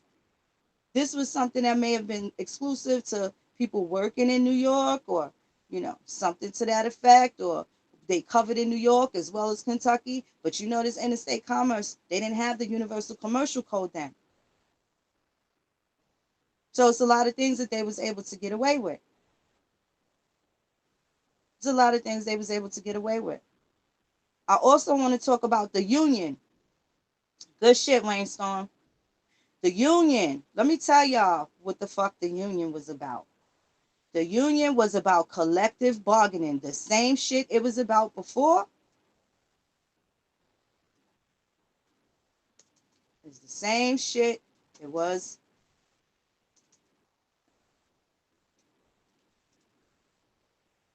Same shit it was before. Same shit it is now. Don't unions, and unions are bitches. Sometimes you can't get out of your job. You can't get away from the fucking union. The union doesn't always fucking help people. Sometimes unions are fucking oppressive, especially if you leave it up to them to do your fucking negotiating. But usually, a lot of people that wanted the union pretty much knew what it is that they wanted already and had the shit laid out. And they had supportive teamsters and shit like that in order to lobby for these benefits and their list of demands to be met. This is before they had the fucking Department of Labor. This is before they had the Department of Labor. So the Union Army was the collective bargainers. Union definition: a defined group of employees formed for the purposes of representing those employees with the employer as to the terms of collective contracts of employment, also known as a trade union, labor union, or labor organization. The Union Army was fighting for better contracts. See, in the North, they were able to contract because they were free a lot longer. So they had a heads up on what was going on with their relatives in the South. If you was a slave, you had no political power. You were unable to make any contracts. So if you didn't get all the details ironed out in the beginning, hey, Jack, I want you to work for me, Jack. How long, sir? Sure, I'll build you a house. I need you to work for me for 2 years. Okay, sure, I'm on it. I'll be to work on Monday. Now, Jack fucking shows up for work and he builds a fucking bunch of houses for such and such person. And 2 years later, Jack's like, all right, y'all. I gave y'all my 2 years. I'ma holler. Hold up. Where the fuck Jack went? Nigga, you can't go nowhere. But I signed a contract for 2 years. But you owe me $50,000. You were supposed to build my houses and pay me, right? But Jack didn't read the fucking contract. Jack had no idea. Now Jack's in debt. And if Jack don't pay that motherfucking bread, guess what this nigga could do? Enslave him, recoup the money out of him. And if Jack ain't got enough ass, then, maybe your kids look pretty young. They look pretty strong and shit. Why don't you send your kids on over here? Like, it was fucking bad deals that people had, man. It was bad fucking deals. So people might think that, unions are good. Unions don't always end up good. So please keep in mind the Confederates were regarding the right to contract. Do not think that they was just talking about continuing slavery, because what the fuck is slavery? A person's right to work. And notice all of these same states that was Confederate states in 2018, what are they called now? Red states. What else are they called? Right to work states. Right to work as you please. Where in the North, they would shut the Indians out by hiring the immigrants that came in. And they were union contracts only. So now they can have whole factories of whites only, as per described by the union. So people fared well by opening their own businesses and shit, or else they was going to be fucked up. So now you wonder why people wasn't so necessarily fucked up. They was moving around. They moved around a lot. They went where the jobs was at. They went where the jobs was at, right? Collective bargaining. That's what unions do. That's what unions do. Collective bargaining. I want to check out, I want to show y'all some of these Penn Mutual and what the difference was with the Penn Mutual policies.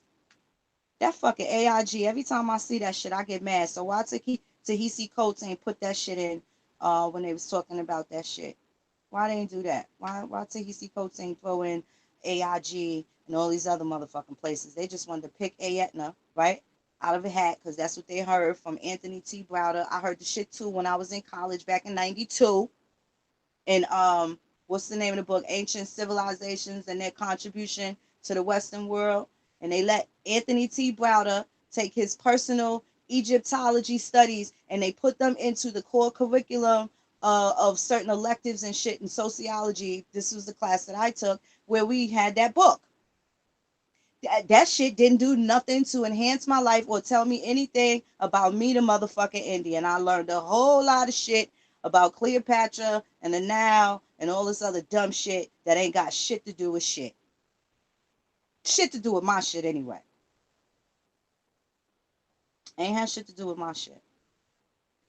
Let me see. All right.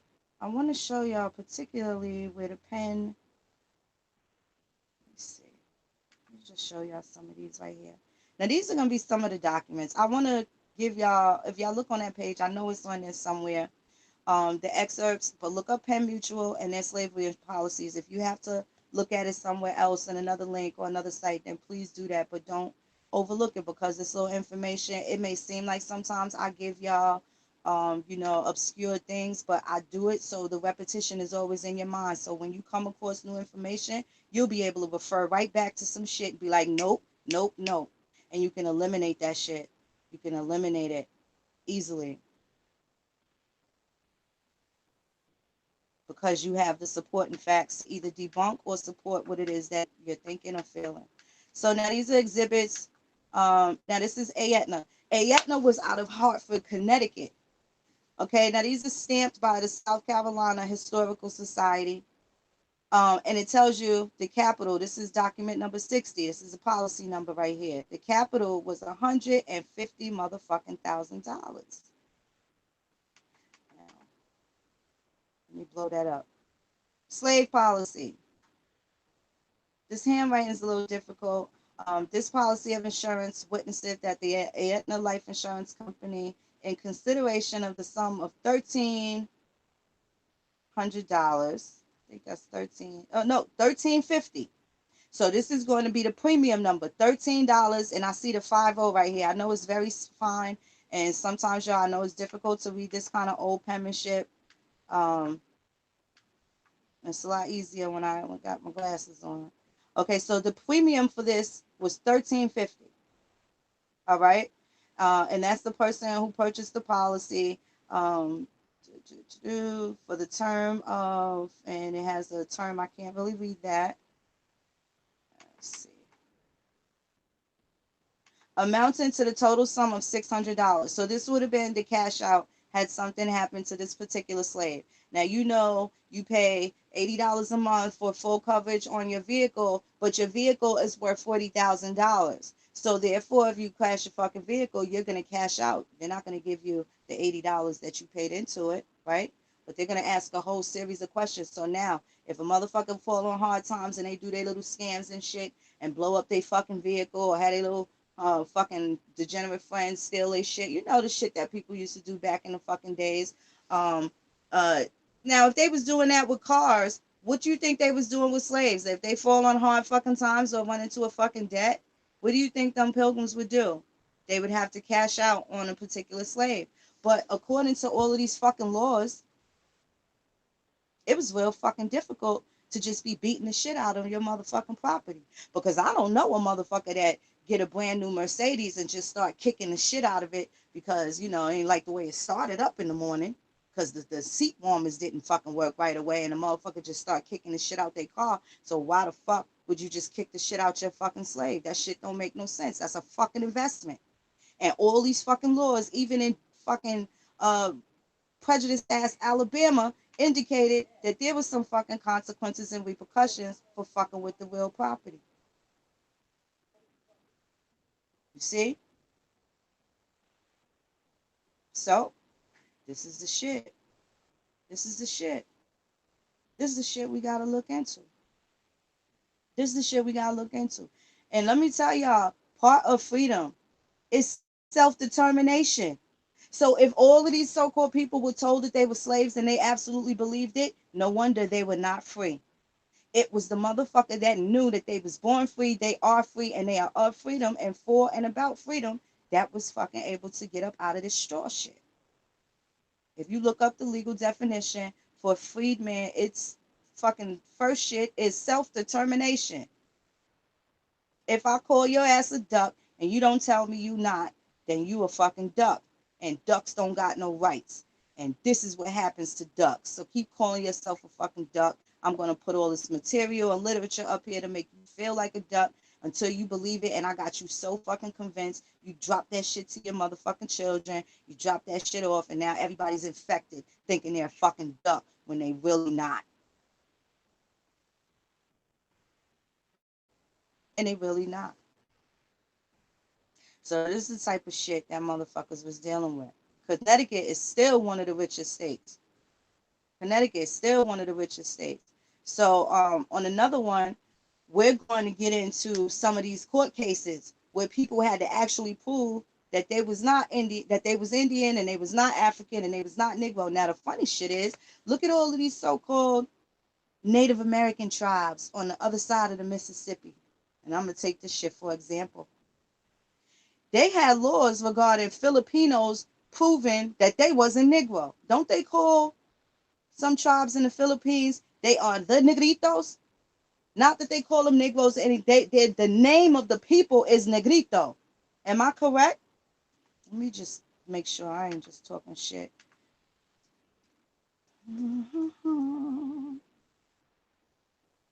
Southeast Asia, okay. Several different ethnic groups who inhabit isolated parts of Southeast Asia. Let's get a fucking little image of them. So when you have people from the Philippines that look like this coming into Louisiana, look at these beautiful people. When they was coming into, look, right? When they was coming into Louisiana, they had all these laws, miscegenation laws. Oh, you can't marry this one, you can't marry that one. Whites can't marry blacks. Indians can't marry whites. Indians can't marry Negroes, and vice versa. Actuns, Maroons, and all this other shit.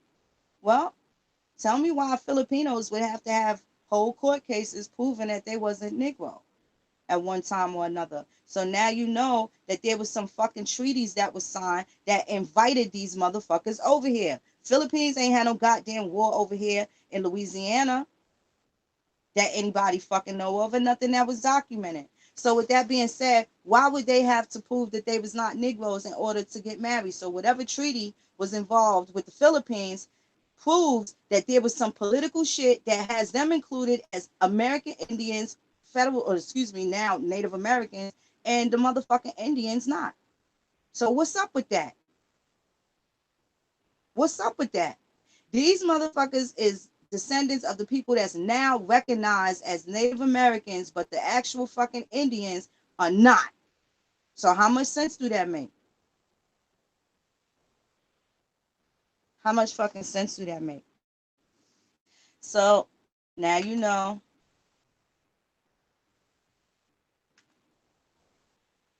All right. Let's pull this shit up again. I'm gonna just make it bigger for y'all.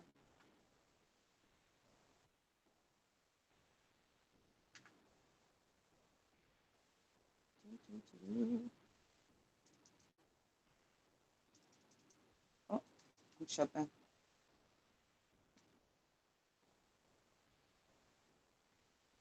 Okay.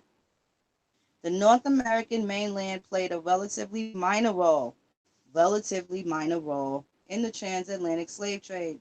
Its ports sent out less than 5% of all known voyages, and its slave markets absorbed less than 4% of all slaves carried off from Africa. Less than 4% of the entire amount of slaves carried off from Africa. An intra-American trade in slaves originating in the Caribbean. Slaves originating in the Caribbean. Slaves originating in the Caribbean supplied additional slaves. Well, now you know goddamn well that they was free, right? You know they was free early 1800s. So, for what? First time, when was their treaties? In 1700s? So if there was no more foreign African slaves, then you know, who was they bringing from Jamaica and the Caribbean? And they was bringing fucking Indians. Because the same British colony as Virginia and North Carolina was the same as a British colony in Jamaica. The British ran they shit the same way here that they did there. French ran they shit the same way in their colonies there as they did here. The Spanish ran the same fucking game in their colonies here as they did in those other places. Hispaniola, whether or not it got transferred over, bounced back and forth, motherfucker think, oh, it went from Spanish to French. How the fuck you think Dominican Republic speaks Spanish and then fucking Haitians, they still on the same goddamn island, they speak French. France and Spain are the same fucking things. Let's fucking Google this shit. I just want to just show motherfuckers because in their mind they just got these different names.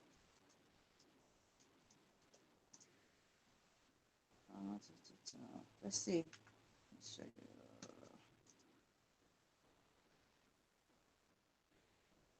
you. Aren't they like the same fucking thing? I can get to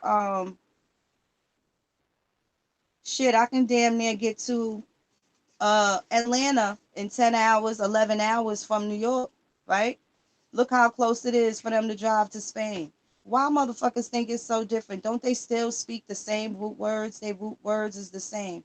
Spanish say verde. French say something very fucking similar, right? These things is kind of the same fucking thing. A lot of these languages. So why, how much different does the French man speak different than the Spanish man or the Portuguese man? How much different is Italian from fucking Spanish and French? It can't be. But lo and behold, you got these other motherfuckers. Let me make this shit bigger. That's got the fucking nerve to speak English. All of these motherfuckers here speaking the same general motherfucking language. Same general language. Yet and still, you got these bitches here. Hold on a second. She's slowing down.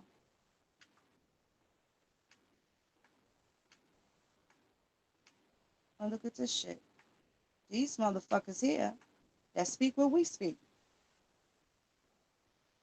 All of these motherfucking languages here, all the way down into Spain and Portugal, so similar in root word, and then yet these motherfuckers got English, and then we got American English. Well, even the fucking Spanish colonies, the French colonies, everybody that was invaded by one conqueror or another, they all got to speak American English. Why is that? What's so important about American English that it's mandatory that everybody speak it?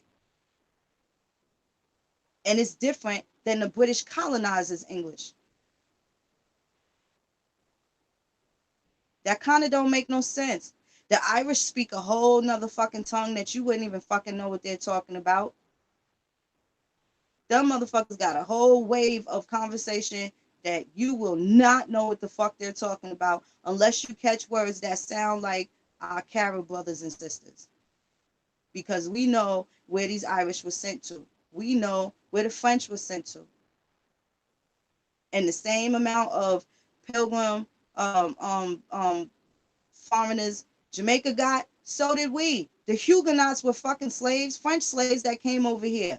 How was there fucking Huguenots getting welfare in Jamaica in the fucking 1820s? They was getting fucking welfare.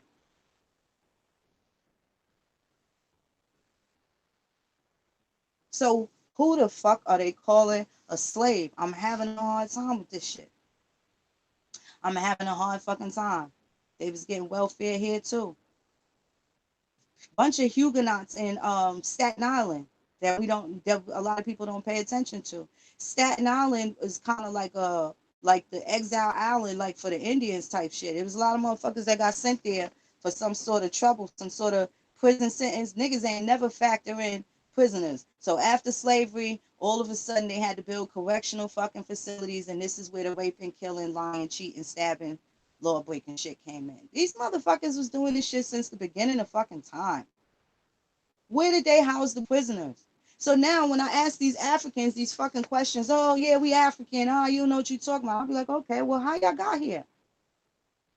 They gotta be on the manifest, and I promise y'all I'm gonna get that shit, I'm gonna put that shit in there. They gotta be on the manifest, and I'm telling you, I don't remember the exact name of the book that they're all transcribed in, but it specifically says foreign inbound. To put that in. I never put that in. It's like foreign inbound manifest, and it only runs from 1789 to 1798. So where these less than 300,000 Africans, if that's what you want to say, and it might be even less than 5% of that.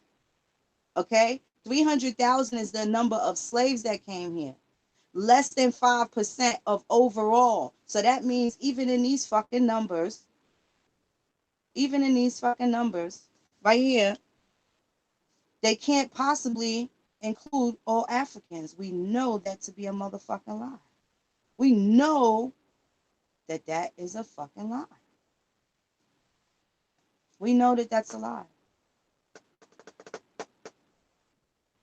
So these are your helpers here. Now we got government records documented from governors, saying shit. Very rarely we get a ship from Africa anywhere. We get our slaves from Bermuda in Virginia. We get our niggas from Virginia to Bermuda to come over here. So something really peculiar about that Bermuda Triangle also, and I don't think people realize how close Bermuda is to Virginia in proximity. So when these pilgrims came here to to America, and they landed in Virginia, they were at Bermuda 100. This is where my folks have always been. And they changed the names to protect the fucking guilty. Bermuda 100, Shirley 100. There's a couple of other hundreds listed too. I want to say maybe Flower, but definitely Shirley and Bermuda. I got relatives there. And lo and behold, in 1614, these are the motherfuckers that signed the Treaty of the Chickahominy in 1614. In 1614.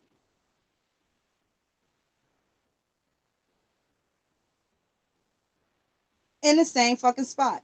City Point. Look up Bermuda 100 Indians and look at what they call contraband. This is who Abraham Lincoln. This shit gonna be funny. Look at who he had to make up something to get them back because these motherfuckers kept trying to unlawfully enslave people. I just put in Bermuda 100 Indians. I want y'all to see the images that pop up with this shit. Okay? This shit funny as fuck. Look at the first picture, people. Now you got maps. You got these little bullshit historical map markers. Check this shit out. Check this shit out. This is your contraband right here. Here go your Indians right here. Bugged out. Let this shit load. No, I don't want that one. I want to pick up the picture. I'm trying to make it bigger.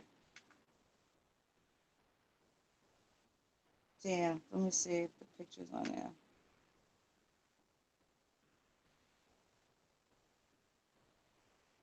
Ha! Here you go.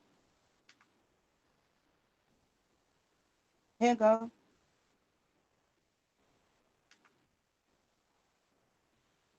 You see what them motherfuckers look like? You see what they look like? Contraband. That's what they call them. Contraband. That's some funny shit. That's the first hit you get for Bermuda 100 Indians. Contraband. One of my great uncles, William Langley, had a fucking store in the middle of a hotbed of the Civil War fucking campaigns. What's up with that? What's up with that? Motherfucker got. Hold on 1 second.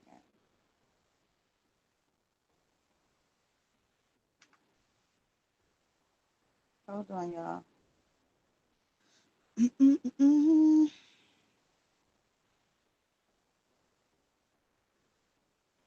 1 second, beautiful ones.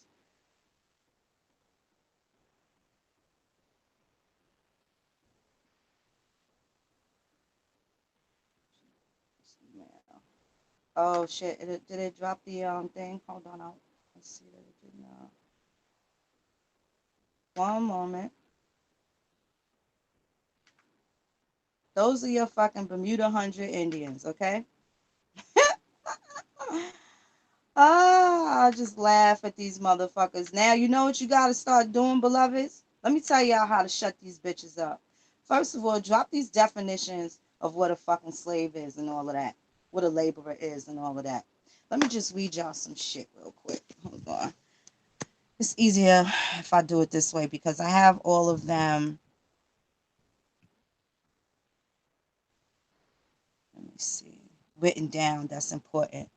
And y'all can write these words down. I'm going to type the words in the box and y'all look up the legal definition, okay? And these are for your own benefit. No particular order. Y'all gonna look up the word servant. An outdated term used for an employee or a contractor. So, in essence, a slave lost their right to contract, right? So, this is the difference between a servant and a slave. But why do you think that them fucking so-called white people was running away with the so-called Negro slaves? They both was fucking oppressed. The only difference is between now and then is when you leave your job, you got unemployment insurance. Before, they insured the slave, so if something happened to the slave, they would get paid, right? Now, if you leave your job, nothing happens to you. You just asked out. Before, if you quit your job, your ass was called a runaway slave or runaway indentured servant. You was getting away from a motherfucking contract. You was getting away from a fucking contract. So now the word slave, I want y'all to look this up in the legal dictionary and contrast it with what's in Webster. Contrast it with in Collins dictionary or Smith's dictionary. You need at least 20 different dictionaries, and the older the better, because you need to know what the concept was, what they was talking about as this shit was popping off. So you want to look up the word slave. And a slave by law is a man who is by law deprived of his liberty for life and becomes the property of another. A slave has no political rights and generally has no civil rights. He can enter into no contract unless specially authorized by law. What he acquires generally belongs to his master. Okay? Then I want y'all to look this word up. Indenture. Conveyancing. Let's just stop right there. We're going to go to the word conveyancing so people are familiar with what that is.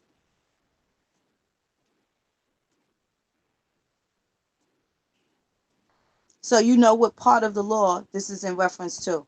If it's about descendants, then you'll see descent in the beginning of the word. If it's about real estate or property, you'll see property before it gives into the definition, okay? So conveyancing is a branch of law concerned with the preparation of documents for the transferring of property, the action of preparing documents for the transfer of property.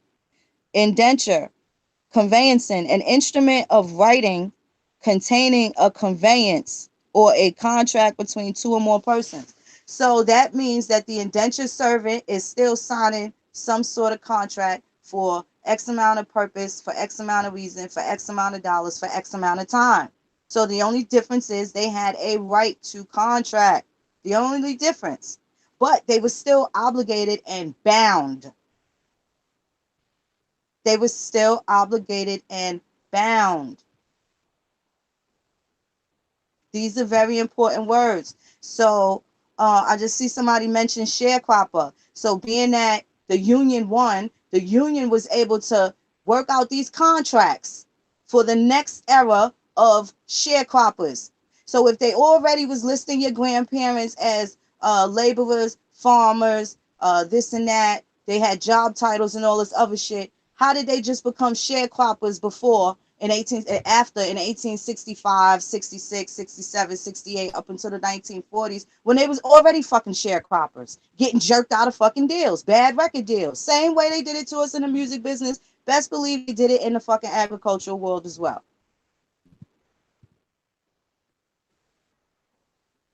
They did the same shit. They did the same fucking shit. So go back to the indenture. So usually indented or cut evenly or in and out on the top or side. Formerly, it was common to make two instruments exactly alike, and it was then usual to write both on the same parchment, with some words or letters written between them, through which the parchment was cut either in a straight or indented line in such a manner as to leave one half of the word on one part and half on the other. The instrument usually commences with these words. This indenture, which were not formally sufficient unless the parchment or paper was actually indented to make an indenture. But now, if the form of indenting the parchment be wanting, it may be supplied by being done in court, this being mere form. Besides, it would be exceedingly difficult with even the most perfect instruments to out parchment or paper without indenting it. You see how they try to make it look like what you do after a fucking paragraph is written, right? Kind of just took your mind off of what the fucking indenture was, which was an instrument of writing containing a conveyance or contract between two or more persons. Two or more persons. All right?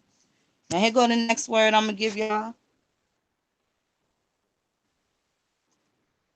Apprentice. Because every master has some sort of apprentice. So you think master and slave? No, master and apprentice. Master and apprentice. An apprentice person, contracts. That's the portion of law that this is attached to. A person bound in due form of law to a master to learn from his art, trade, or business, and to serve him during the time of his apprenticeship. Formerly, the name of apprentice in lay was given indiscriminately to all students of law. In the reign of Edward IV, they were sometimes called apprentice ad barris. And in some of the ancient law writers, the term apprentice and barrister are synonymous. Y'all hear that, right? This is why lawyers always are practicing. Always practicing. The motherfuckers be a lawyer for 50 years, but they always practicing. And that's strange. Doctors are always practicing. They can be doctors for 50 motherfucking years, but they always gonna be practicing. Some weird shit. Garvey was absolutely an apprentice, brother. Yes, he was. And who was his master? That's what they need to fucking know. Now look up this word. I'm gonna give y'all the word master. The word has several meanings. Master is one who has control over a servant or apprentice. A master stands in relation to his apprentices. In loco parentis, I want y'all to look that up too. I'm going to drop that for you. Loco parentis, and is bound to fulfill that relation, which the law generally enforces. He is also entitled to be obeyed in his apprentices, as if they were his children. Minors. Minors can't make fucking contracts. I love you too, Wayne. I love you too, beloved. Minors can't make fucking contracts. And you can be 70 years old and don't know what the fuck you're doing with a contract and still be considered a minor. But a master is one who is employed in teaching children, known generally as a schoolmaster. As to his powers, see correction. 3.3. Master is the name of an officer as the ship Benjamin Franklin. Hold on, y'all. I think I gotta take this call. Give me un momento. Slow up the tempo. Halito? Oh, you have the wrong number, honey. No, not that name. No. Yep. Don't Polly want a pilgrim ass name. You ain't got the name saying the shit right. You damn sure got the wrong motherfucker. Um, yeah. 1 second. So let me see. Okay. Master is the name of an officer, as the ship Benjamin Franklin, whereof AB is master, the master of the rolls. And they master the fucking Indian rolls, the Guyana rolls, Dawes rolls. Master in chancery. By master is also understood a principal who employs another to perform some act or do something for him. So a lot of these so-called slaves, they had to employ masters to be up under, right? Oh, I want to go work for this nigga. I don't want to work for him. I hate working for this motherfucker. I want to go work for them, right? So that means they had some sort of decision in whose tutelage they wanted to be under. Don't let them fucking confuse you with these bullshit ass fucking stories and deal with these goddamn words that they fucking got us tripping over. The law having adopted the maxim of the civil law, qui facit per alium facit per se. The agent is but an instrument, and the master is civilly responsible for the act of his agent. What does that mean, y'all? Notice the agent is notice the principal. Notice the principal is notice the agent, right? So who did they transfer their principal to? To the master, right? He held the principal. They couldn't be the same thing. They want only you that control your straw is notice the agent, is notice the principal, because there's just you and you alone. Nobody's higher.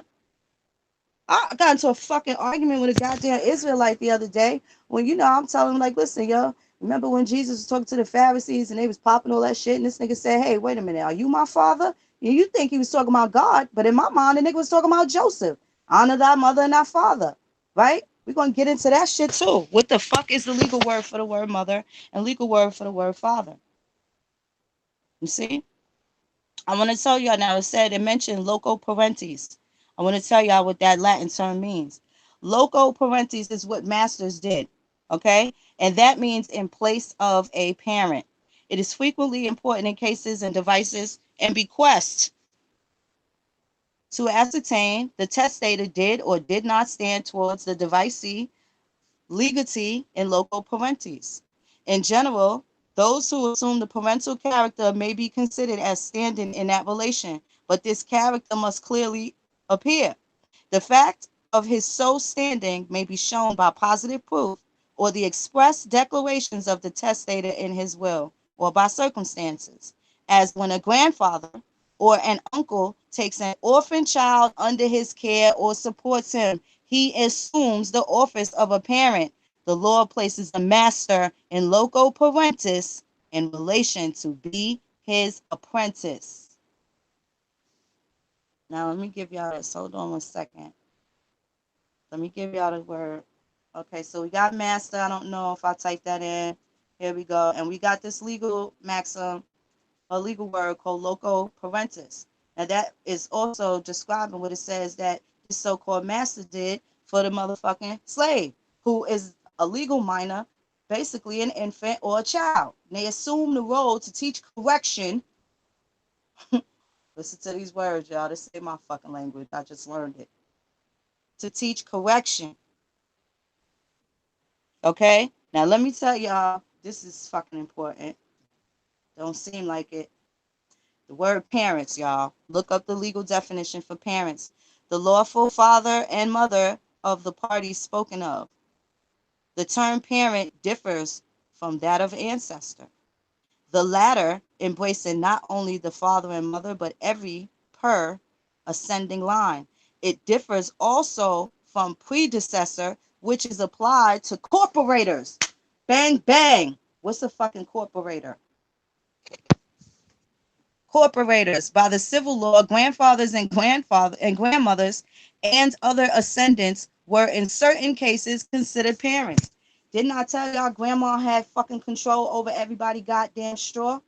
Why would they stand in place of your parents? Only if the parents couldn't perform. So if the parents couldn't maintain the fucking straw, the whole family goes into slavery. Grandma and grandpa don't get no fucking sleep because she worried about this one getting sold over here, this one getting sold over there.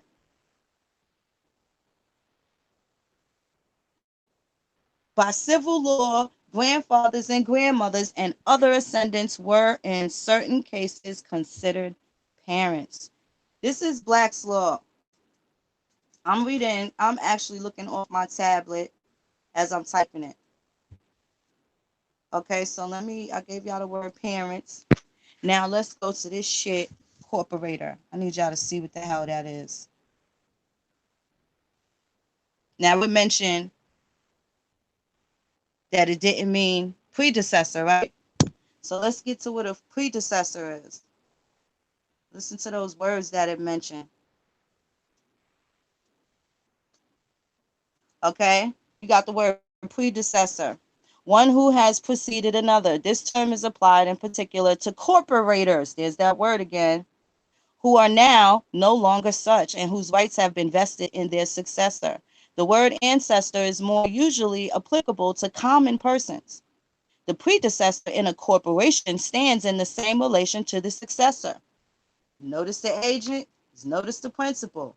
So the predecessor in most times was usually grandma, right? So if these motherfuckers, let's go back to this logic, these motherfuckers had 3, 4, 500 slaves, right?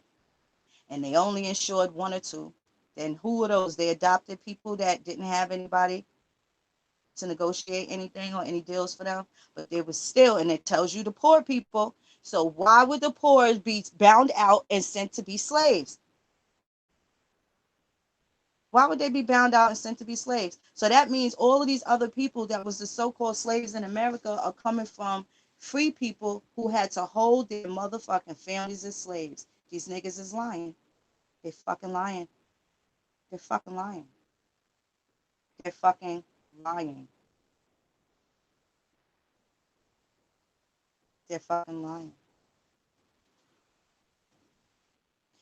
So let's see.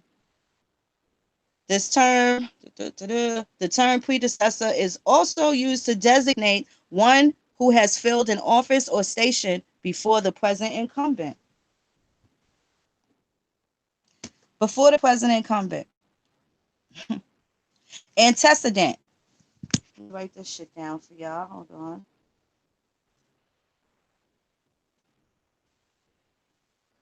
I'm dropping it in the chat. Antecedent.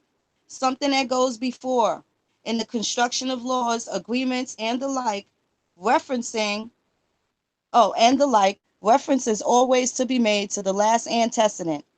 Ad proxim, antecedents, fiat relatio. Let me drop this on here. This is a Latin term. So y'all could, this is how y'all fucking break this shit down. Uh,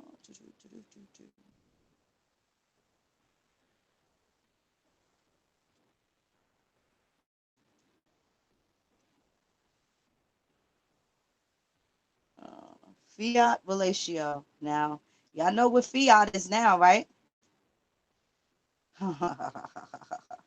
You see how this shit is helping? I hope this shit is helping explain this history of slavery so they could stop with this bullshit. Because they don't even know who the fuck they're calling slave. They don't even know what the fuck a slave is, man. And that's real talk. Could have been a number of things. But I'll tell you what it ain't. It ain't the motherfuckers that's yearning to be free. It's the fucking nothing muffins that ain't looking for nothing to change. The motherfuckers that don't want to take control of their fucking commercial affairs, of their business. They can't handle their business. Somebody gonna handle that shit for you. Okay? Now I'm gonna go right here to Dehaime law. I'm just gonna use Duhamil's law. Let's see.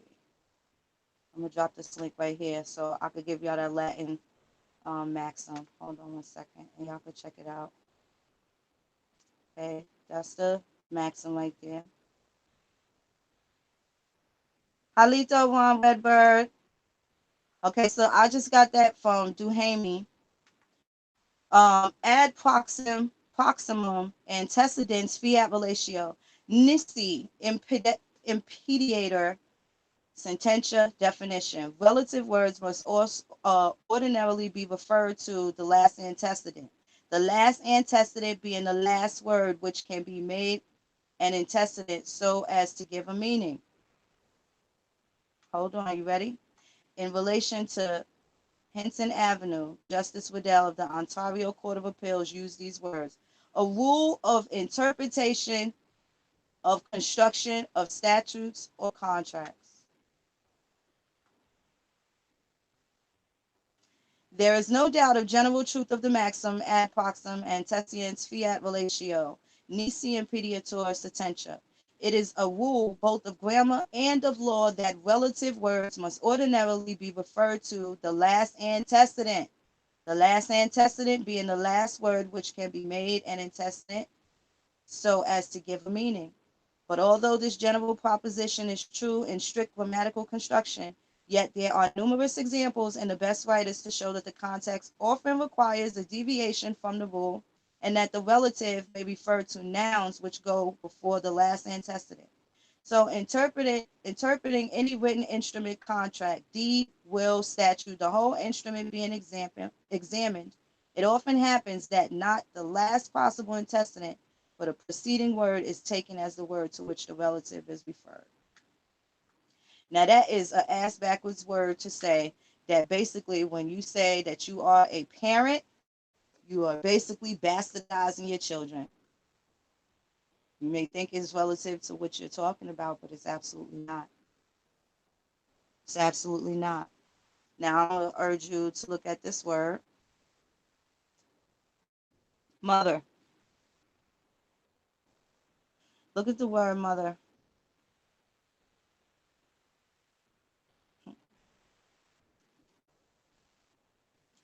Mother. Domestic relations. Listen to this carefully. So, and then when I get to father, I don't want to hear no oohs and ahs. Ladies, don't get fucking mad. It's truth telling time. And that means y'all gonna have to take some of these niggas off child support. We're just gonna keep it fucking real. Ain't no sugarcoating. This shit only gonna work unless we do it together. So, gotta stop being funny or be careful who the fuck we give our eggs to. It's real simple. And niggas, y'all need to do some choosing too. You motherfuckers always talking about some bitch is crazy after you done put your penis in her and sprouted out these motherfucking kids. I'm sure there was some indication that she was crazy. I don't care how fucking wet she got it. You knew that she was crazy before. Don't run now, nigga. Don't run now. Okay, mother. Domestic relations. A woman who was born a child.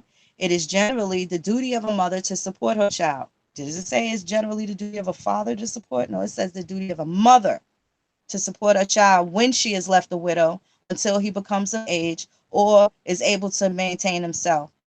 8 Watts, resolution 366.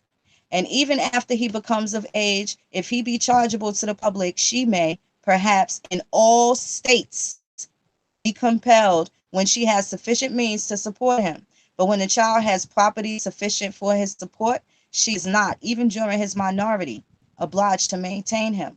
When the father dies without leaving a testamentary guardian at common law, the mother is entitled to be the guardian of the person and estate of the infant until he arrives at 14, when he is able to choose a guardian.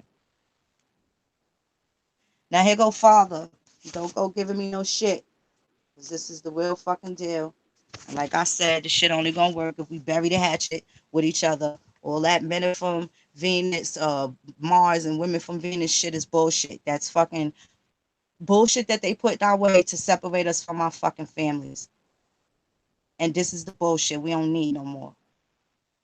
Father, domestic relations. Y'all need to listen carefully to this shit. Father, domestic relations. He by whom a child is begotten. Now listen to the language. It's going to sound like the fucking Bible. The only begotten son. It didn't say shit about the mother being begotten. He so loved the world that he gave his only begotten son. Right? Who they talking about? Joseph? Because that was the nigga's father. You got to pay attention. By whom a child is begotten. A father is the natural guardian of his children, and his duty by the natural law consists in maintaining them and educating them during their infancy and making a necessary provision for their happiness in life. This latter, however, is a duty which the law does not enforce. By law, the father is bound to support his children if of sufficient ability, even though they have property of their own. But he is not bound. I repeat, he is not bound without some agreement to pay another for maintaining them, nor is he bound to pay their debts unless he has authorized them to be contracted.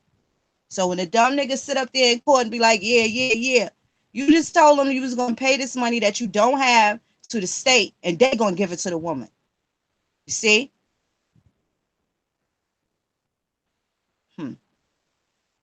But he is not bound without some agreement to pay another for maintaining them. You ain't giving the money to the baby mother. You giving the money to the fucking alleged state. This fictitious fucking emblem sitting there telling you what to do with your motherfucking babies when they wasn't in the room when you was doing the fucking seems like you ready dance with your baby mama. This obligation, okay, let me go back. But he is not bound without some agreement to pay another for maintaining them, nor is he bound to pay the debts unless he has authorized them to be contracted. This obligation ceases as soon as the child becomes of age, unless he becomes chargeable to the public. How do you become chargeable to the public, brothers? The rights of the father are authority over his children. The rights of the father are authority over his children.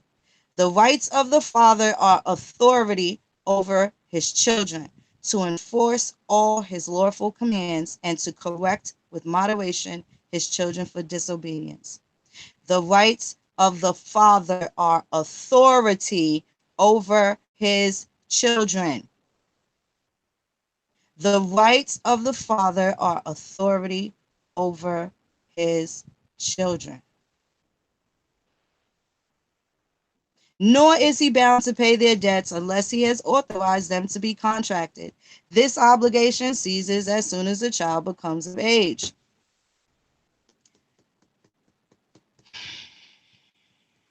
A father may delegate his power over the person of his child.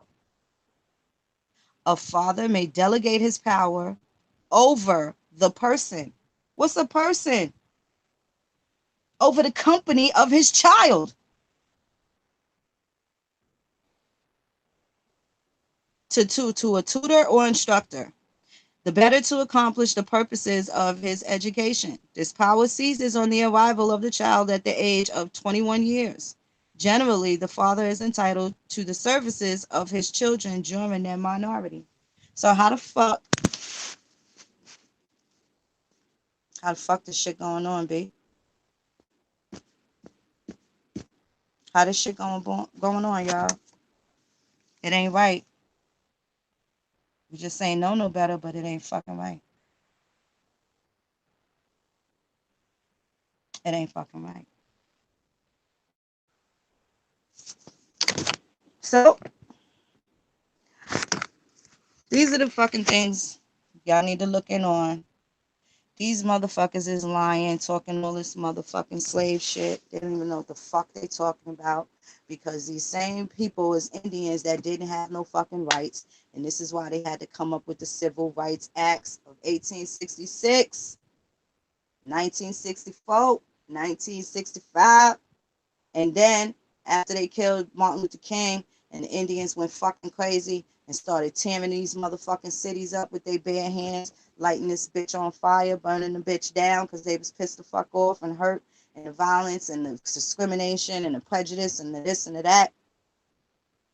You go to that fucking Civil Rights Act and you tell me, I don't give a fuck how mad these goddamn Native Americans get. They get on that motherfucking thing and just start talking all types of shit. But they won't never tell you what uncle they had that came up off the reservation and had a hard time finding a fucking apartment, had a hard time buying a fucking house in a so-called segregated neighborhood if the motherfuckers was on reservations. Why? Why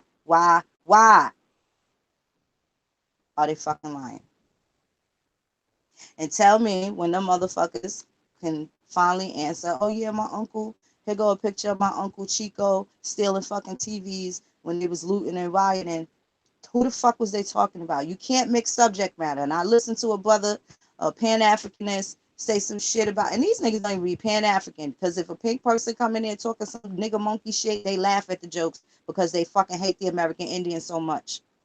They will laugh at that and then turn around and side with them on some misinformation just to make sure that we're clear on the stance that they don't fucking believe we're Indians. But yet they can't attach themselves to fucking Africa. They can't.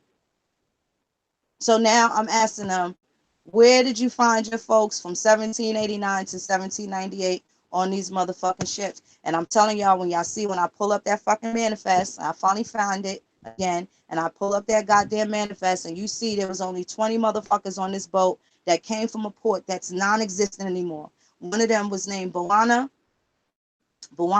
something like that.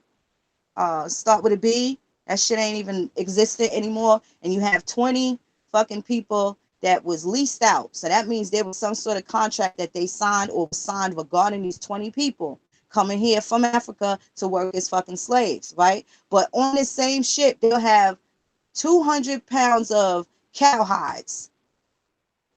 200 cowhides.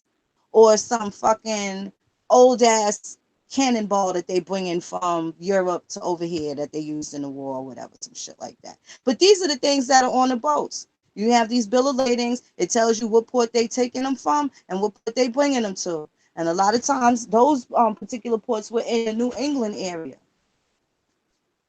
Rhode Island, Pennsylvania, Maryland, shit like that. So now if that's from 1789 to 1798, and now we're gonna go back to here. So what Africans they talking about? That still puts them in a fucked up spot, all right? Because this is used of white residents of Africa from 1815. So we know after that they wasn't really doing it because they started assigning that shit to our fucking people. So who was the fucking white residents all the way up until at least 1815? Now, if the Arabs and all these motherfuckers, the Spanish and everybody kicked the fucking Moors out and they ran down into the interior, Western Africa, South Africa, wherever they allegedly catch these people from, this is the only fucking window they could fuck with. So anything prior to 1815, it is fucking absolutely lawfully correct to assume them bitches was white, or which we know to be white people. So who the fuck are they calling a slave? Who the fuck are they calling an African slave? That's what the fuck I be wanting to know. All these other inbound ships and shit, y'all, these motherfuckers are from here. They're fucking from here. They're not. Let's see.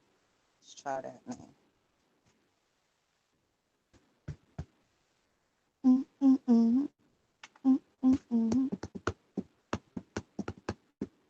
Okay. Port of departure. 1820 to 1875. Passenger. Oh, yeah. Let me drop this.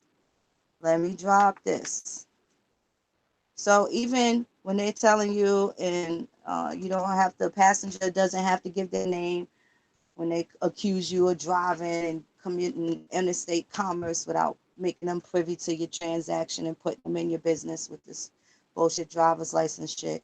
You want to be careful with the word passenger. So even on these slave manifests, if you notice, if you've ever seen them at the top, what the fuck are they calling these people passengers for? Slaves, laborers, and or passengers. So these might be a motherfucker hitching a ride. Oh, where y'all on y'all way to Mobile, Alabama? Oh, okay. Well, what time does ship leave? I'm gonna hitch me a ride. How much is the fare?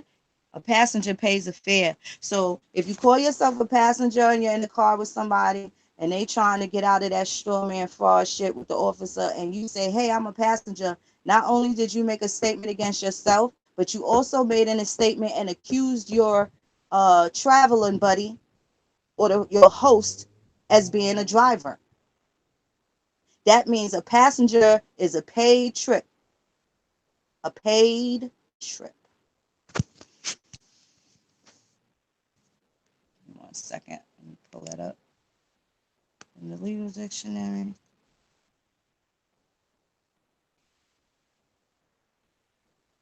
Okay, in the legal dictionary, passenger, contract, one who has taken a place in a public conveyance for the purpose of being transported from one place to another. From one place to another. So that means there was some sort of price that was paid.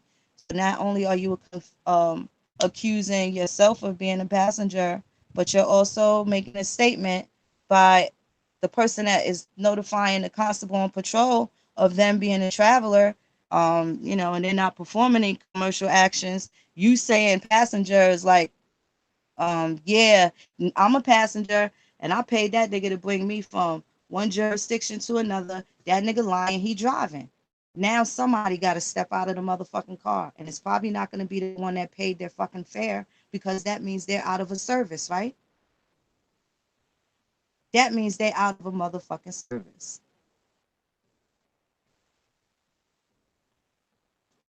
That means if you're being paid, there is a commerce. So when you say passenger, a legal word, you could tell them guest. I would say guest.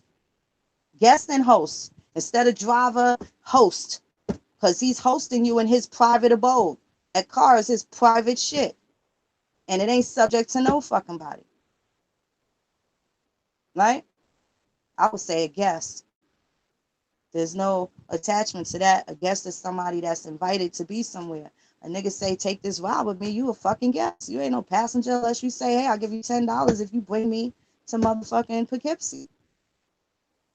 Then that means not only are you a passenger, but this motherfucker's a driver. If you look up what driver meant um, in colonial times, or not even so that fucking far ago, a driver is a teamster. And what do teamsters do? Bargain fucking contracts. So when they talking about your great great grandfather being a chauffeur, that means he was driving people around. When they call him a driver, that means he was a teamster, right? These motherfuckers.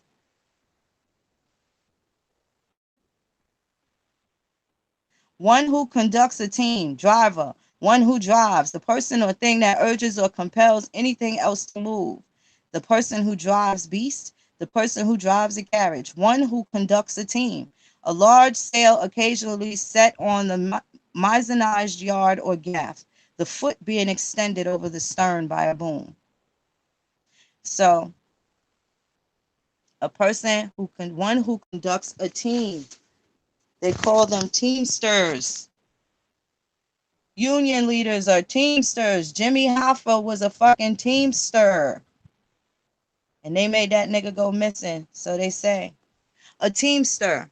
One who drives a team to be motivated to get what's theirs, right? One who drives the team. This is a nigga trying to get motherfuckers to get organized.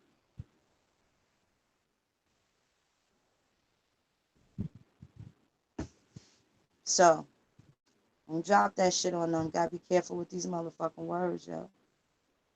Gotta be careful with these motherfucking words. These is the games they play, you know? These are the games they play. Let me see something here. Let me try and get this for you.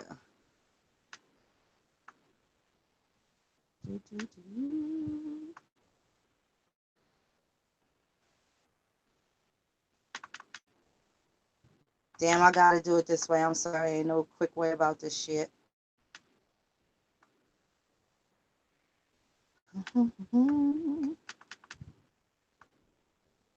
Couple things I want to show you.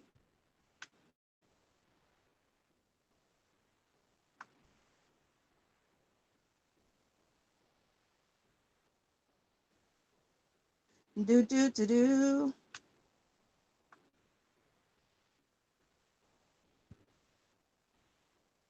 Hold on. Do do do do.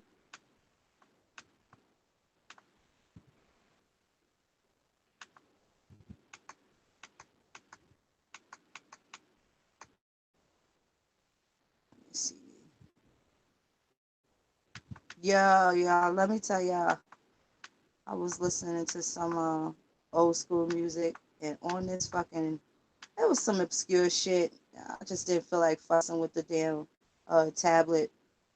And there was some down south music, and I bust out laughing, y'all. It was so funny. The song that I heard, all I heard was it went from "Whoop There It Is" to they mixed that in with "Yo Mama's on Crack Rock." Isn't that horrible how we would dance to them stupid ass songs? That's some fucked up shit. But we really was amused by that shit. That's crazy. Hold on a second. This is the type of shit. That song, "Your Mama on Crack Rock." That's some shit. We smacked the hell out of our kids for saying some shit like that. Isn't that fucked up? Mm, mm, mm. Now these children, they just know that that's a diss word. They never even saw what the hell a so-called crackhead really was. Damn, what the hell is it?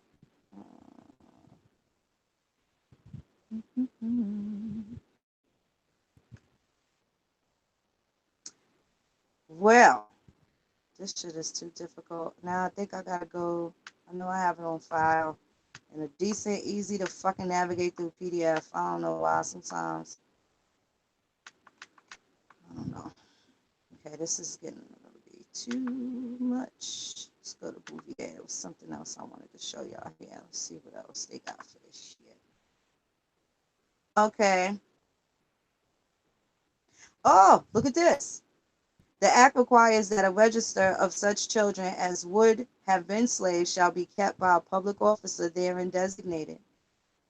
The want of registry entitles such children to freedom. Isn't that something? Look at this little excerpt about Louisiana and servants. In Louisiana, they are divided into free servants and slaves. See slaves and slavery. Free servants are, in general, all free persons who let, hire, or engage their services to another in the state to be employed therein at any work, commerce, or occupation, whatever, for the benefit of him who is contracted with them for a certain sum or retribution or upon certain conditions. There are three kinds of free servants in the state to wit. Those who only hire out their services by the day, week, month, or year, in consideration of wages. Those who engage to serve for a fixed time for a certain consideration and who are therefore considered not as having hired out, but as having sold their services. Apprentices, that is, those who engage to serve anyone in order to learn some art, trade, or profession. And that's going to be the Civil Code of Louisiana, 155, Article 155, 156, and 157. So if your folks is from Louisiana, you're definitely from Mississippi, you're definitely from Alabama, you want to check this shit out because keep in mind, all of this shit was West Florida. All of that was West Florida, aka Spanish territory. Okay? So y'all want to keep in mind that different states had different applications to how they subjected people to laws and to certain practices, policies, and what have you, so on and so forth. And so on and so forth. So a servant is able, Fibonacci Brown, a servant is able to contract and hire out their services. They're not a slave. Servants can contract. Slaves cannot contract. This is why it was important for them to call people slaves. And when they called people slaves, if you didn't say that you were not, then guess what? Your ass ended up being a slave. This is what you call de facto and de jure. De facto means that it is true only because it happens to be a present fact. It doesn't mean that that's the way it's supposed to be, and it doesn't mean that that's really the way it is. It's only that way by fact. For instance, bathroom situation. A public restroom is a public restroom. It shouldn't be whether or not there's a man that goes into this bathroom is there for him to piss and shit, and it shouldn't be any difference if there's a woman that needs to use the bathroom, it's there for her to piss and shit. Bathrooms serve the same purpose for every fucking body, right? But what happens is they put a sign on top of a door with the man in the suit, with a picture of a man with a suit and a briefcase. So inside somebody's mind, they think that this is the male bathroom. Then you have the picture of the lady with a dress on holding the baby over another bathroom. So somebody that really got to pee, they really have the right to use either one of these restrooms. So when they started this big old hoopla about transgenders and shit, using the bathrooms that we use and shit like that, that shit's been going on for the beginning of time. If you think transgenders and homosexuals is new to the game, then people are out their motherfucking mind. This shit been going on since long before we got here, and this shit been going on before, during, and after so-called slavery. And I'm sure the shit was happening before other motherfuckers came here, and this shit gonna be going on when half of us motherfucking leave this motherfucker, whether we like it or not. Might not have been so prevalent until these Europeans came over here with the shit, but there's some shit that been happening with no European influence, and it's been going on since the beginning of time. So I don't really know how the fuck, it's said that that's how it goes.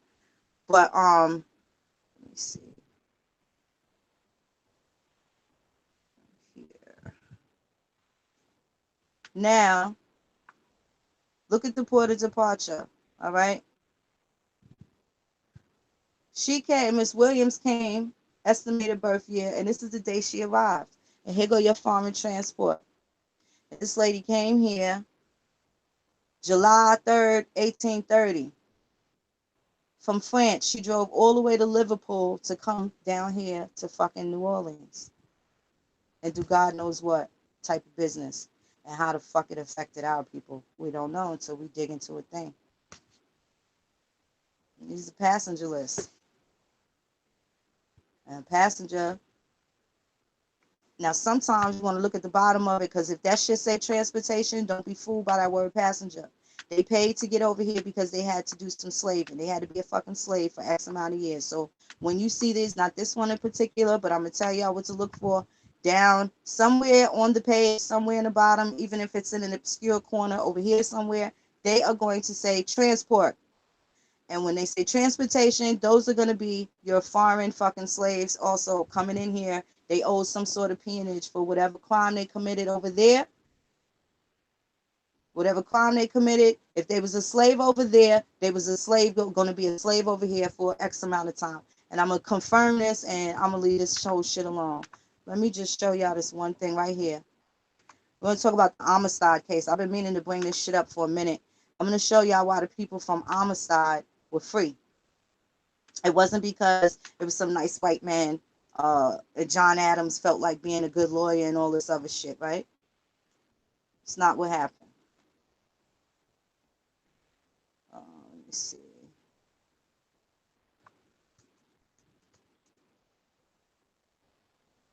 Okay.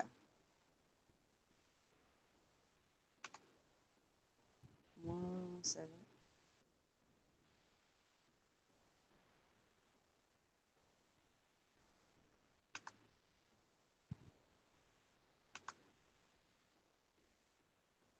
Hold on, y'all. I don't mean to do that.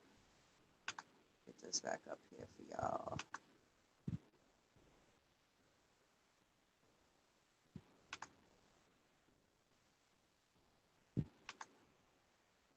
Okay.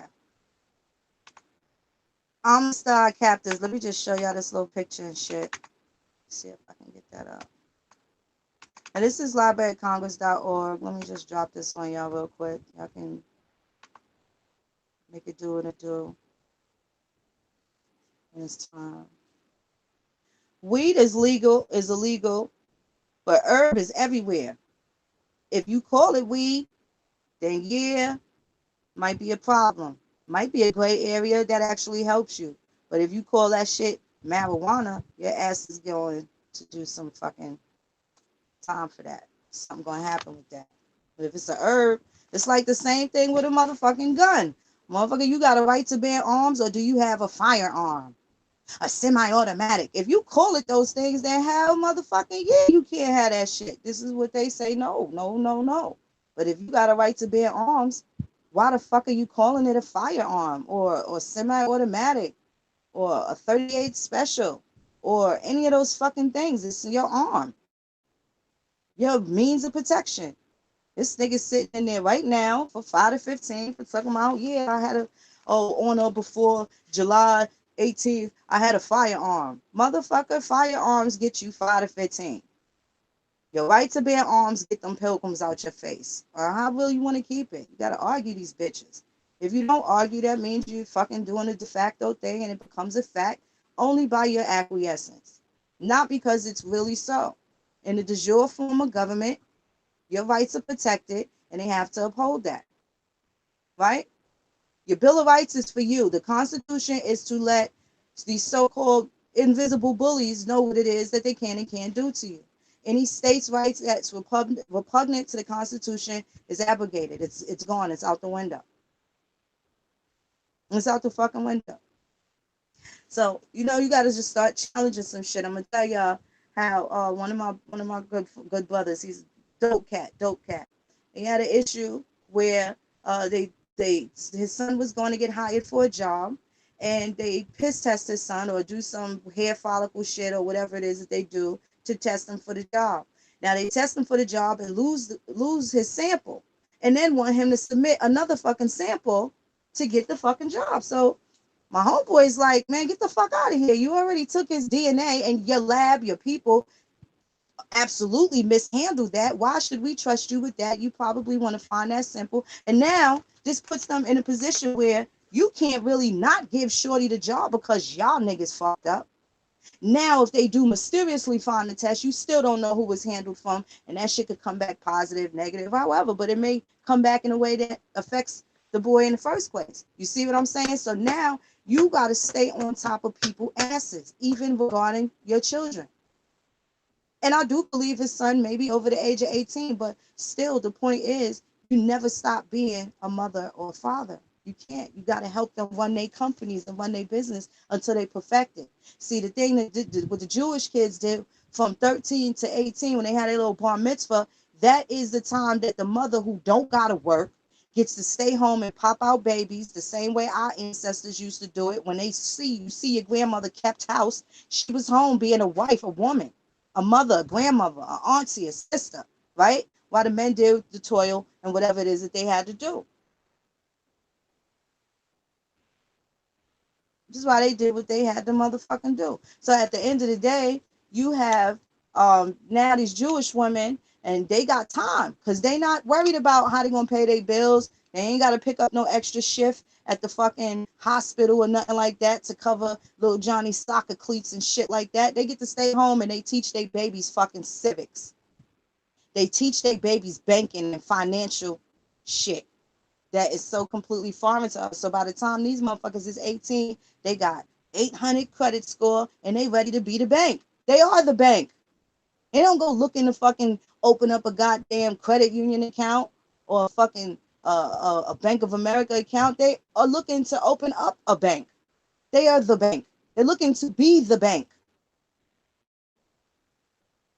We got to start shutting some of these people out. We got to start shutting these people out. Y'all see these little fucking dilapidated buildings, little 4,000 investment. Why come a couple of y'all in y'all neighborhood that's sick of looking at that building? Why y'all can't put $1,000 together and snatch that shit up? Even if you don't fucking do nothing with it, guess who can't move next door to y'all? They can't move in because that's your shit. That's the neighbor across the street shit. That's your shit over there too.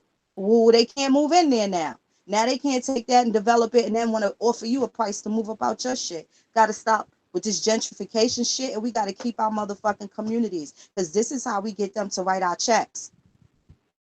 Now niggas want to move out the projects. Dumb motherfuckers, projects was proof that you were on the fucking reservation. Now they can't wait to get out the fucking projects. Projects was proof that your ass was on a particular reservation.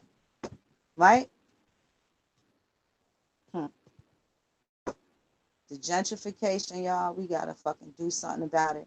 I feel so sorry for Inglewood. I was aggravated. I was out there probably for about 2 weeks. So, staying in hotels and stuff like that because I was acting like a tourist when I went back the time before the last 2 times.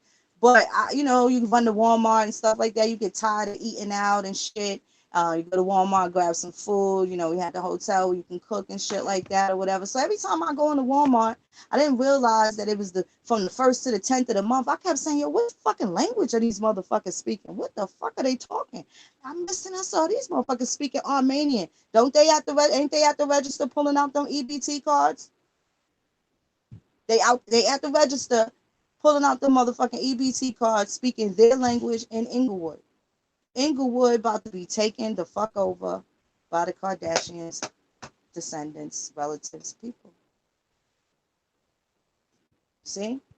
Gotta stop these motherfuckers. Remember how dumb niggas was thinking it was fucking cool before when Bill Clinton moved his bitch ass up in Harlem? What's been happening ever since? How many motherfucking Europeans do you see walking down 125th Street now? Blonde hair, blue eye, dreadlock dudes with Bob Marley t-shirts, smelling like straight up marijuana, right? With their pants hanging off their ass, right? Right? Looking like little hippies and shit. In your hood.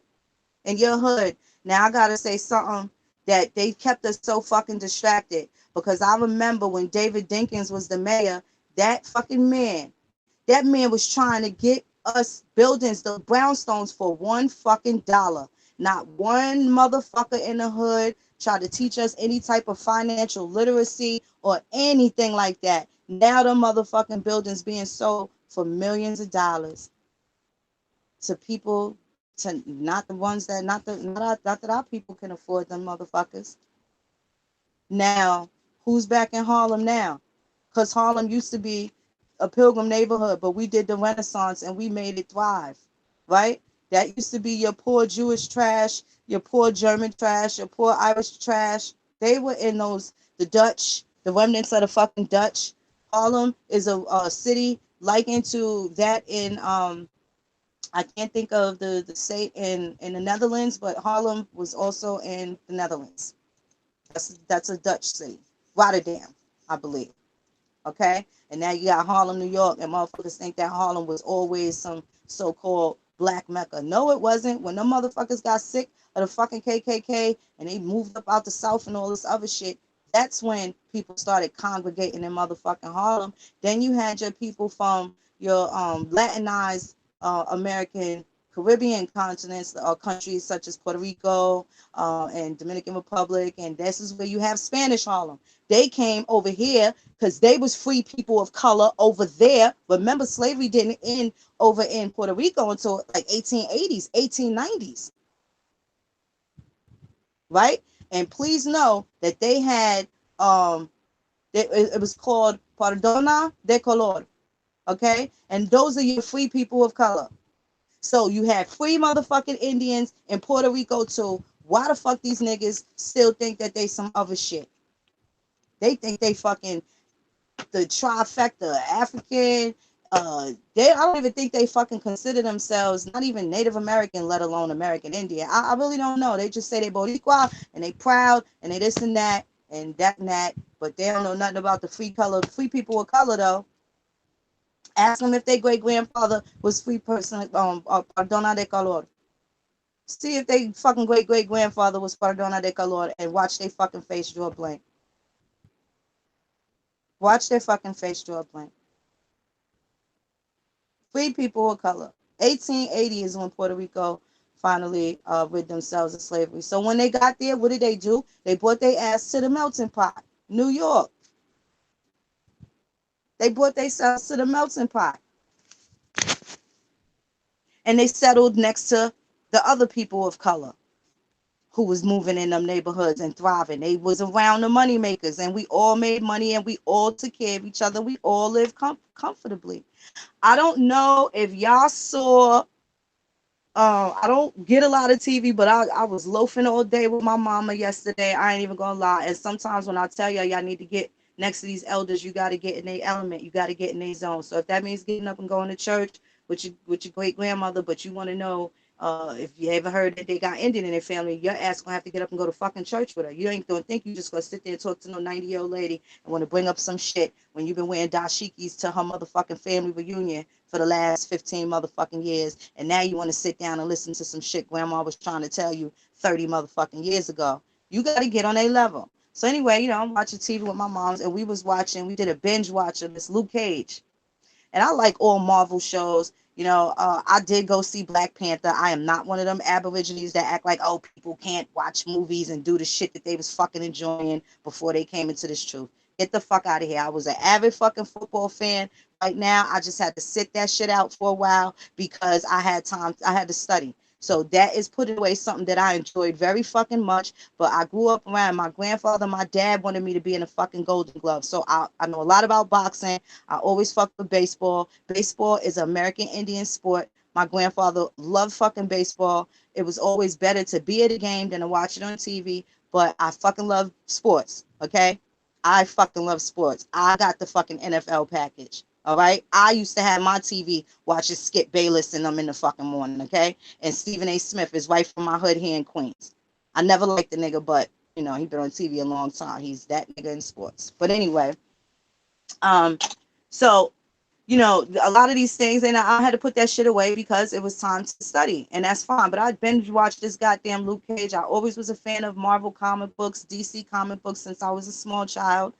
They always had hidden messages, especially regarding us, and everybody knows that Stan Lee was very coded, and he really talked about the American Indian, the Aborigines, a whole lot within a lot of his comics. So we watched Luke Cage all night, and Luke Cage season was really good. Alfre Woodard, shout out to her. That woman played a motherfucking I don't know, a Lady Eloise, Madam Sinclair. She fucking played a hell of a fucking mogul of Harlem, right? And they talk about history in there. And this is why I tell people, I'll put a new disclosure for the people that don't be surprised if you see an email from me um, regarding the exclamation, excuse me, disclaimers that I had to put, because you can't expect everything in your genealogy to be magical, okay? And back to this Luke Cage shit, she talked about the fucking history. Y'all really need to watch this shit. There's a lot of history drop, and this is particularly staged in Harlem. But you're talking about history of maybe three to four generations. Now, Alfre Woodard, inside this series, she is already, I'm going to say, in her late 50s, 60s, okay? She's not a young woman in the series. So if she's talking in reference to her mother and grandparents, then you're talking the early 1900s, 1910s, 1920s, okay? So, of course, her grandmother was a fucking madam of Harlem, right? A madam. And this is how they accumulated their wealth. They was very wealthy people. What do they call them? Socialites. She was a Harlem socialite. Okay. And everything to her was about Harlem and the rebirth, the revitalization, and this, that, and the third, and going back to, the relevance of the strong, solid black entrepreneur and business person of Harlem at the time, of what she grew up out of, the Renaissance era, which is where her parents came from. But it came out that her fucking great grandmother was a goddamn madam. Her grandfather was a dishwasher. And this is the part where I want to tell you the relationships that formed. And now here you have where you have the people of, let's say, I'll say Jamaica, that did not participate in any of the Ashanti wars, and they came over working here. They were side by side with the other Indians over here in New York. And of course, you got the Jews and the Italians, and they pit them against each other. So there was a rivalry between a so-called black family and a so-called Jamaican family, and this shit went from ancestor to ancestor to where this one descendant is like, fuck that, I'm killing everybody in the whole goddamn Stokes family. They stole a formula to rum that was created by his great-grandfather and this said woman, Alfre Woodard's character's great-great-grandfather or whatever, and they had war and this, that, and the third. Now, I said that to say, if y'all do get a chance to check this shit out, look at some of the history meatballs that they drop. It may seem really fucking obscure, but I like the fact that they take our shit and give us the correction, okay? For instance, there was this one creep, and he was talking about survival of the fittest, just like Prodigy said. And he said that wasn't Prodigy, that was Newton, right? Although he gave the actual quote of the scientist, but the point is there was correction. So now you see where they infused what we know, hip hop, cliches, colloquial terms and stuff like that. Then they would shoot back where their origin came from, right? In parallel to whatever was said. Um, it was really good. Listen to the spicy meatballs, but finding out disclaimers and shit. Sometimes motherfuckers will find out that their great great grandparents had their hands in some filthy shit. That has nothing to do with you being ashamed or embarrassed, but please don't look for no motherfucking magical results. I can't make nobody no motherfucking Indian. Okay? Can't do that. Can't do that. But you got to be careful because a lot of these things, again, is shit that our folks did. It just is what the fuck it is. And there's really nothing we could do about that. So you got to love them or leave it alone. You gonna embrace the genealogy, you gotta embrace the shit, good, bad, and indifferent. Motherfuckers be tight as hell. They find out their granddaddy was fucking molesting all the women in the family, and they fucking duct taped that nigga, and grandpa went away and they never came back. Grandma never married again. It's some strange shit that happened. And I'm gonna tell you, for all the motherfucking silence, it's because there's some secrets that they had to take to the fucking grave, because ain't no statute of limitations on murder, homicide, or nothing like that. And some shit that they never going to tell you, and you may never know their reasons why. All you can do is empathize with them and kind of be patient. If they on their last deathbed and they want to tell you, yeah, I killed your fucking grandfather because he did this to my daughter, blah, blah, blah, then that's something that you're going to have to deal with as the new matriarch or the new patriarch of the family. And you got to break this shit down so we can break some of these family curses, because a lot of this crazy shit was going on, and it may be disagreeable to you, but it's still our history nonetheless. Still our history nonetheless. And these are things that we could fucking break through. So it ain't nothing to be ashamed or embarrassed about. If you fucking find out your fifth grade grandfather was a goddamn Boston Strangler, what do that got to do with you? Except the fact that you related to this nigga, but you still know what the fuck your folks was doing from this time to this time, so they can't lie to you and say that they was African slaves or Scandinavian slaves from over here and there and there. You know?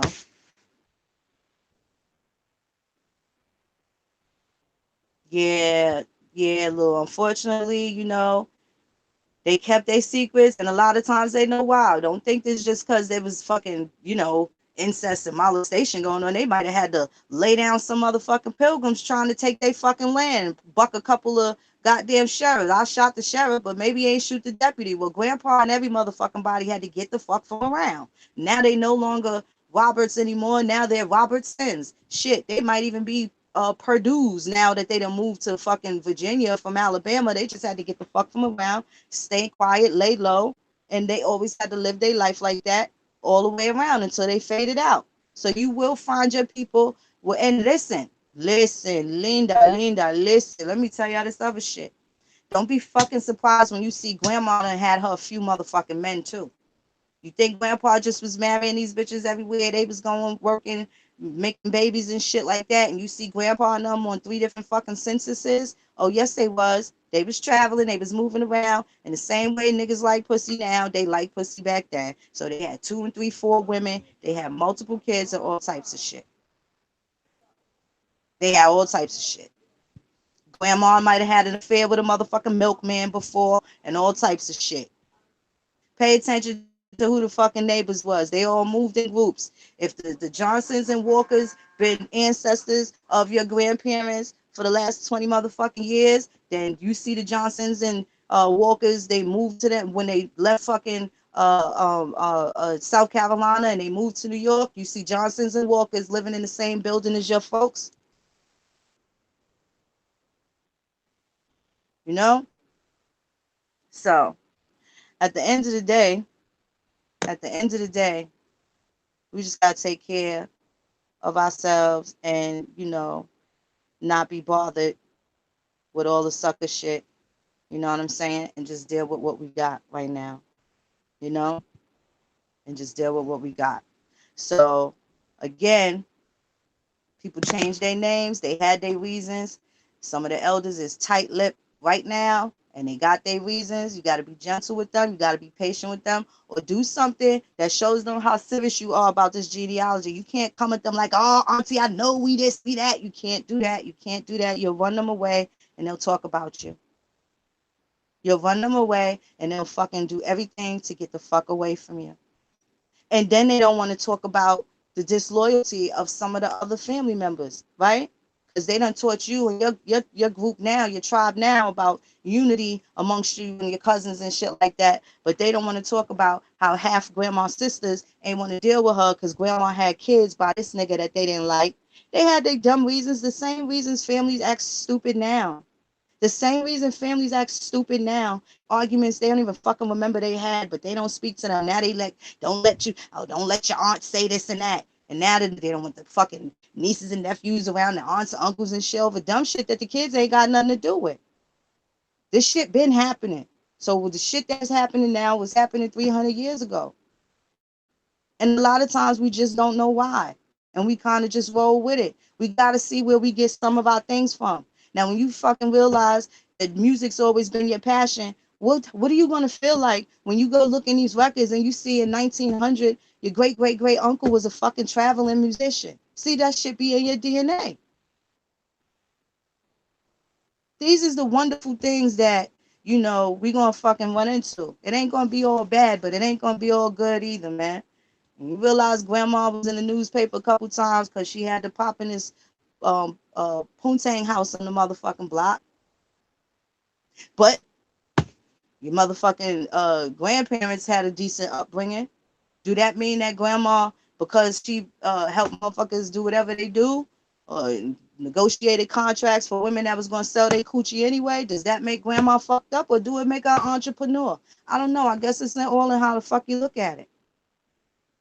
It's all in how you look at it. You know goddamn well selling coochie is the oldest motherfucking profession. That's what the elders used to say. Oh, she a lady of the night. That's ain't nothing but the oldest profession. Even in they gossip, you be like, what the fuck are they talking about? What's a lady of the night? And then you go and ask one of your fucking cousins, what's the lady of the night? And they be like, grandma, she over here asking about prostitutes. You be like, no, I didn't. I just asked, what's the lady of the night? You know, dumbass cousin throw you under the fucking bus and shit when you just being inquisitive. Oh man, I tell you, yo, it's a lot of shit we gotta deal with. It's not just the unknown. The shit that we know is gonna fuck with us and fuck with our mind. It's all in how you look at it, beloveds. It's all in how you look at it, beloveds. But I'm gonna tell you what, if you look at it from the context of these fucking perspectives that they painted, then it's always gonna be bad. Oh, he ain't nothing but a drug dealer. He ain't nothing but this. Well, what would he have been called 300 years ago? Not no motherfucking heroin seller. He'd have been the medicine man back then, right?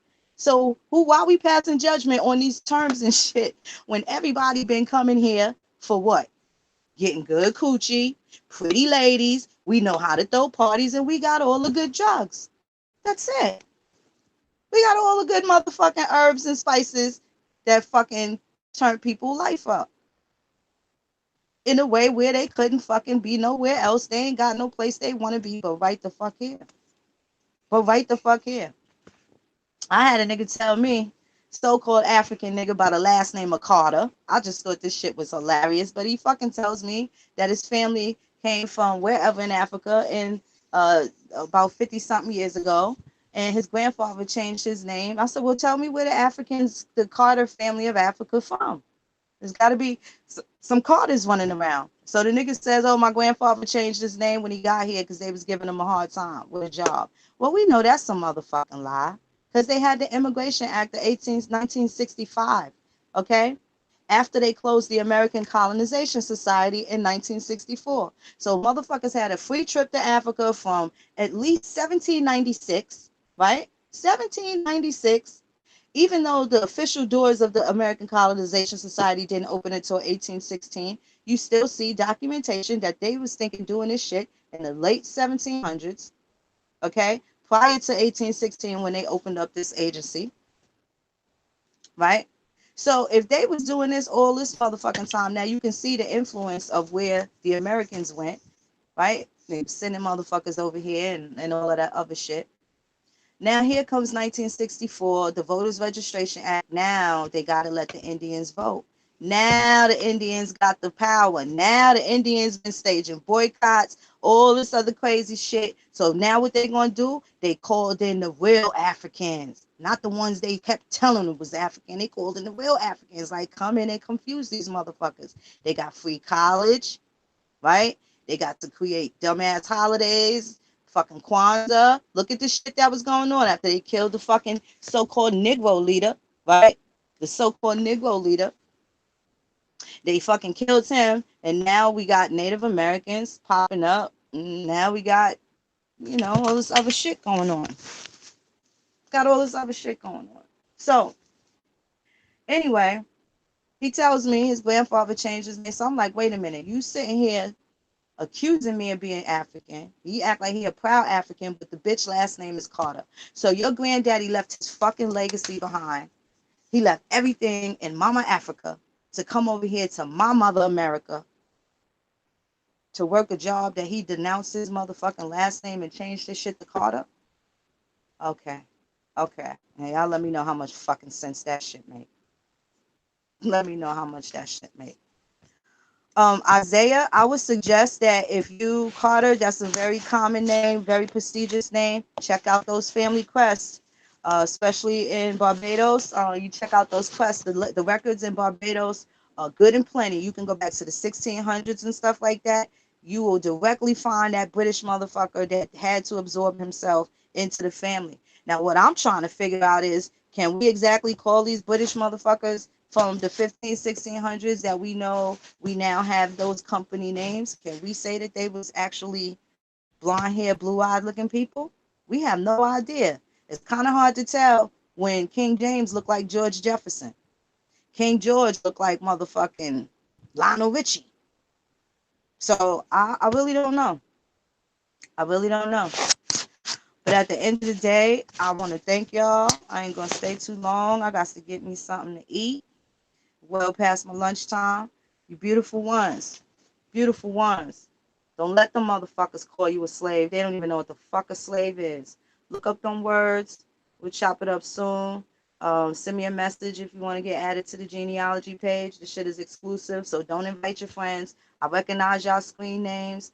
And if your shit different on Facebook, just tell me what your YouTube name is, and I will add you. But this ain't for everybody until we get it all in perspective. I just want y'all to not be afraid of these records, not have to, call somebody every time you want to do fuck with your genealogy. This is where you can go. You refer to the shit, take the information, and help you. If you 2 a.m. and you can't fucking sleep, don't call my phone asking me how do you look up something. Go to the page, take the link, do what you gotta do, and then share your success story back. This is just about a build, and I don't want nobody to be intimidated. Ain't no fucking, it takes years to perfect this. You'll never perfect it. It'll never be over.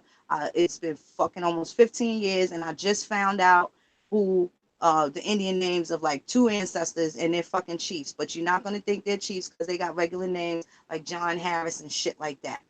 Okay, so I'm gonna say this to say, you got mad fucking in 3 generations. That's 32 motherfucking grandparents.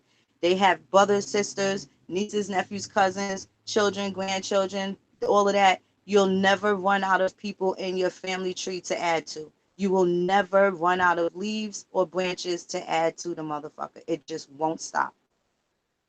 It fucking won't stop. So at the end of the day, love, peace, and motherfucking hair grease to you all. That bear grease, you understand? That good old Dax and Sulfur 8, that shit that grandma used to put in our hair. That shit that have your shit looking soft and silky with that straightening comb. You know what I'm saying? But I love you, beloveds. Y'all be good. Don't let nobody take your motherfucking cornbread. Feathers all the way up. Always. Always. Peace and love, beautiful ones.